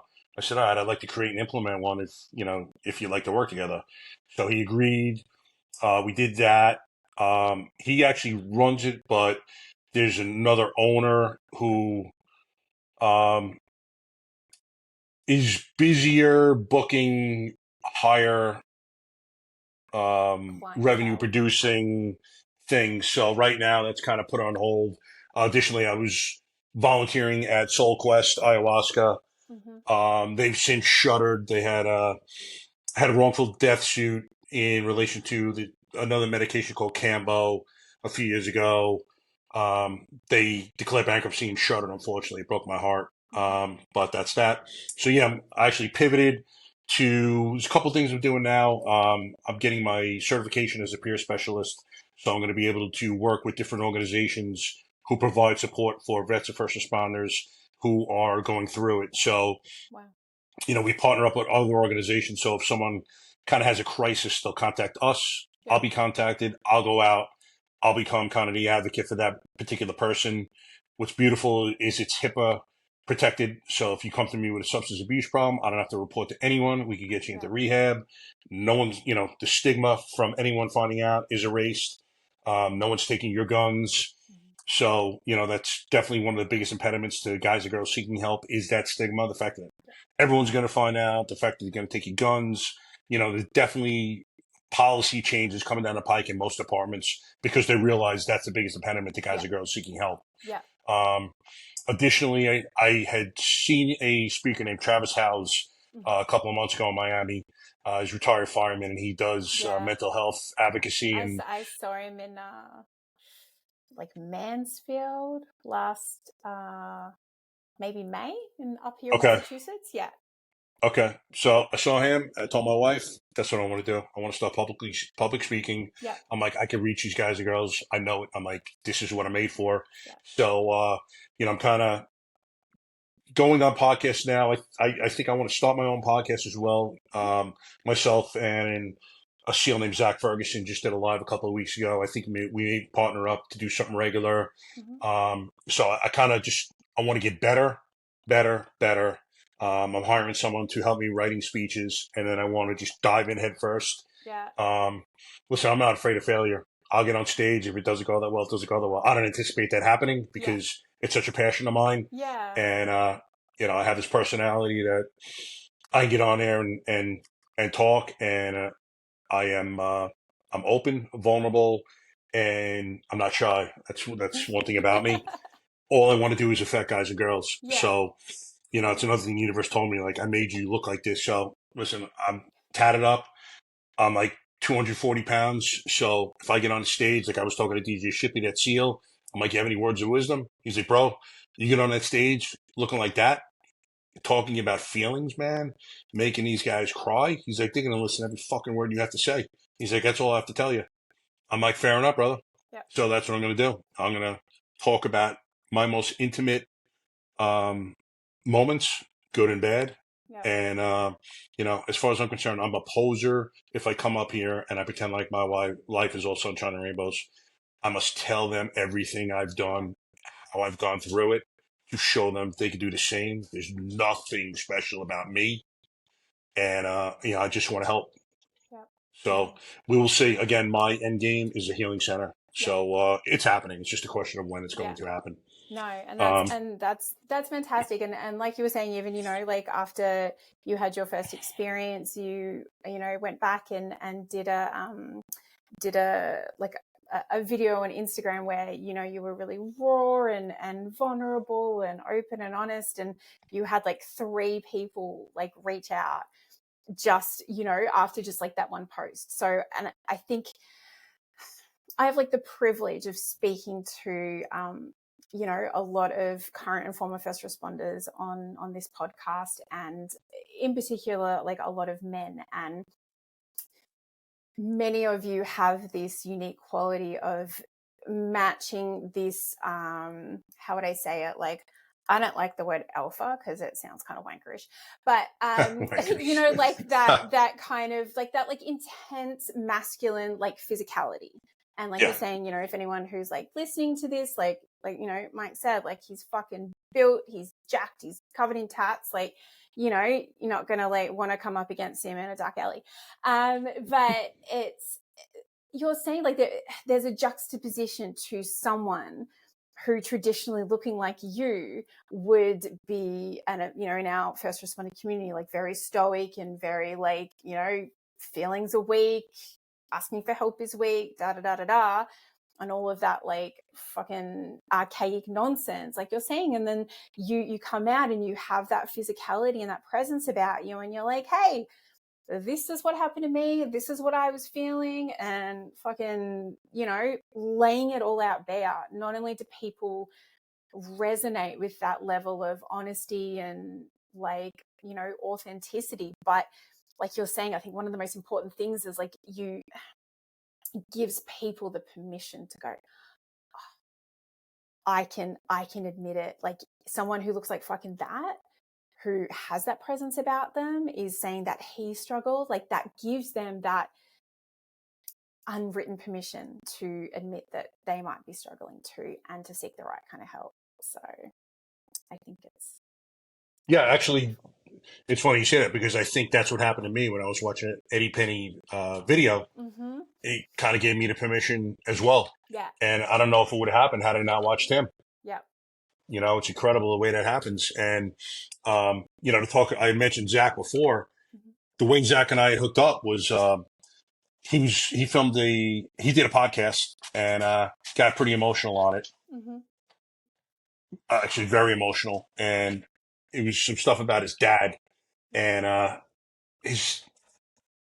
the things, I'm not speaking out of turn because it's public, but his dad had a meth addiction and he burned the house down, and the rest of the family hated him. Mm. Zach never lost the love for his father, and that blew me away. And I did a reel on it, and he got in touch with me, just gave me gracious comments. Yeah. I DM'd him. We went back and forth, and I said, "Would you be interested in it live?" He's like, "Absolutely." He's like, "All I want to do is help." Yep. So there's another guy, hardcore warrior.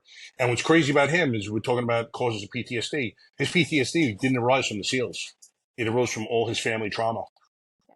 So that's another example of this guy's a hardened warrior in battle, deployed overseas, and his PTSD has got nothing to do with that. Mm-hmm. It's all the trauma from what he went through with his family. Yeah, absolutely. And, it's an incredible message, and he's such a humble guy. So, yeah, it really is. Yeah. And if I could just... No, yeah, go ahead. No, please. I just wanted to talk about, you're asking about organizations. Yes. My buddy Wiz Buckley, former F-18 pilot, has an organization called No Fallen Heroes, which is unbelievable work that they're doing. And what they do is they heal first responders and veterans and their family members through psychedelic medications. So and they're if you go to 501c3, aren't they? 501c3, yep. So you could donate as well. If you go to their website, nofallenheroes.org, you could go on there, fill out an application, and you're expected to provide transportation. They get everything else once you're there, including for your family member. Yeah. If you can't do that, they'll work with you as well. And the work that these guys, that Wiz is doing is just phenomenal. I can't even imagine how many lives he's affected. Mm-hmm. And, essentially what to do is, depending on the modality that they're using to heal, they'll fly you out to either Oregon, Colorado, Mexico, or Costa Rica. So there's 4 different modalities, 4 different locations, and it's just mind-boggling the work that he's doing.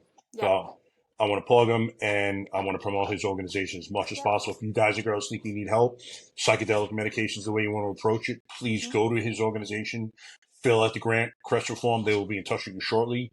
And it's a waiting list, but it's really not that long of a wait. Yeah. Okay. And so that's No Fallen Heroes. Correct. You can find it on Instagram as well, or nofallenheroes.org. Okay. I will, if you're comfortable and your friend Wiz doesn't mind, I'm happy to pop the contact details for their website in the show notes for our episode. So if people are interested, they can chase it up. And equally, if someone wants to get in touch with yourself, Mike, what's the best method for them to be able to contact you?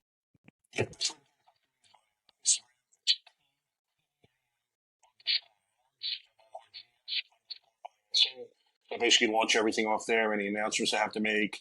If anyone needs to DM me, feel free. I'll definitely get back to you. Yep. And if you need help, I will do my best to get you there. Yeah, fantastic. And you often sort of seem to jump on and sometimes with mates, or just kind of one up and either post videos or do a live, just sort of really getting the message out there essentially. Yeah, absolutely. I want to show, just there are so many ways that you can get yourself healed. Mm-hmm. Small things like you were talking about, structure, gym, eating correctly, just forming good habits along the way. It's not just like this massive thing that's going to come along and help you. A bunch of little things are what's going to help you change your mindset, change your perspective, be grateful for everything you have. If you're going through it, you're in that deep, dark depression, actions, inspired actions form what you do. Now, if you can't do that at the time, then you wake up that morning, you thank, God or whoever your higher power is, universe, you woke up that morning, you're healthy. It's a beautiful day outside. You get to eat breakfast because there are plenty of people in the world who don't have food. Whatever you have, and no matter how bad you think you have it, just think about others who have nothing close to what you have, and go from there. It's not easy. I'm not saying it's easy, but these are the things you have to do to change your mindset, your perspective. And if you need help, again, you have to raise your hand because there's no one coming in your house throwing you over the shoulder and going to do it for you. Yeah, no, absolutely. And as like, I guess, the final point that I want to add on it too. And, I'm, a bit of a nerd and I'm studying psychology at the moment to become a therapist for first responders. But there awesome. is like the science behind like wanting to change behaviors in your life. There is a process. You have to implement support structures in place, and there are so many different options, and there's different ways to address it or approach it, and ways to cope and all that kind of thing. So it's not just like, I want to do this, and so then like that's it. You need to really implement like a full structure around it. You have to think about, and many of us as first responders or former military veterans, all that kind of thing, like we know how to think about every kind of contingency when it comes to our jobs. Turn that lens around and think about the contingencies that are gonna or like challenges you're going to come up against potentially, and make sure there is a contingency to ensure your success. That's sort of the last thing that last little tidbit that I would throw in there. Yeah, absolutely. But no, thank you, Mike. This has been such a wonderful conversation. It's been so rewarding and really just, thank you for the opportunity to like expand my knowledge about like plant-based, medicinal options, because was legitimately something I knew nothing about. So it's really, been interesting for me to research and hear your experience on. Absolutely. My pleasure. I had a great time speaking, Erin. Thank you. We normally finish the podcast by asking two quick questions. And it's based on the name of the podcast, I Will Hold Space for Your Darkness. Right. So the first question that I like to ask is, what do you do to hold space for your darkness, Mike? Great question. I would say speak to my wife a lot. My wife's the best. And she usually has the answer for everything. And I guess, again, going back to perspective, if I'm going through it, and no matter how good you are at it, every once in a while, you'll kind of get that victim mentality. And I turn around and I literally thank the universe for putting me through it, because I'm going to heal. My mom had just passed. It's family business, but I don't even care. She took me out of the will 3 weeks before she passed. So I was supposed to get about 700,000. I got 25,000. I'm not a bitter dude. It happened. It is what it is. And, it's another thing that I can use to show men and women, like, this happened to me. This is how I handled it. And for whatever reason, the universe is making me pivot. Doesn't want me to have that money. Cool. So, maybe it's keeping me hungry. So, I'm hungry as I'm doing this. I don't know what it is, but it did it for a reason. And I'm not going to be this bitter guy hating everyone about it. Just is what it is. Yeah. And that's, like you're saying, it is incredible perspective, and being able to pivot is very important. Oh, yeah.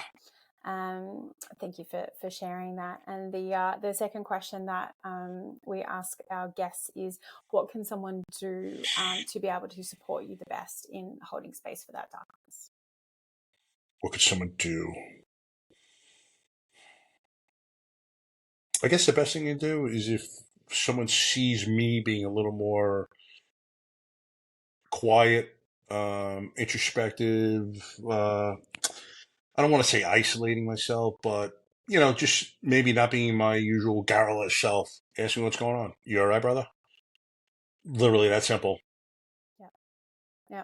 No, that speaks volumes, because sometimes that's all you need. Someone to Yeah, ask and someone to care. absolutely. All right.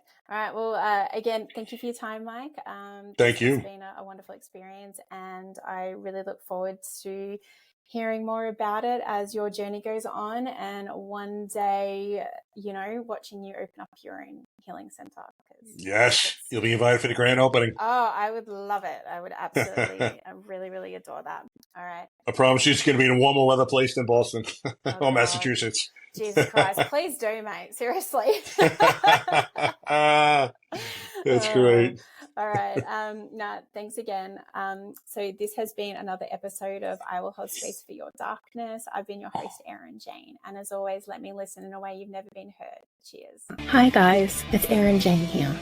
Firstly, thank you for listening to I Will Hold Space for Your Darkness.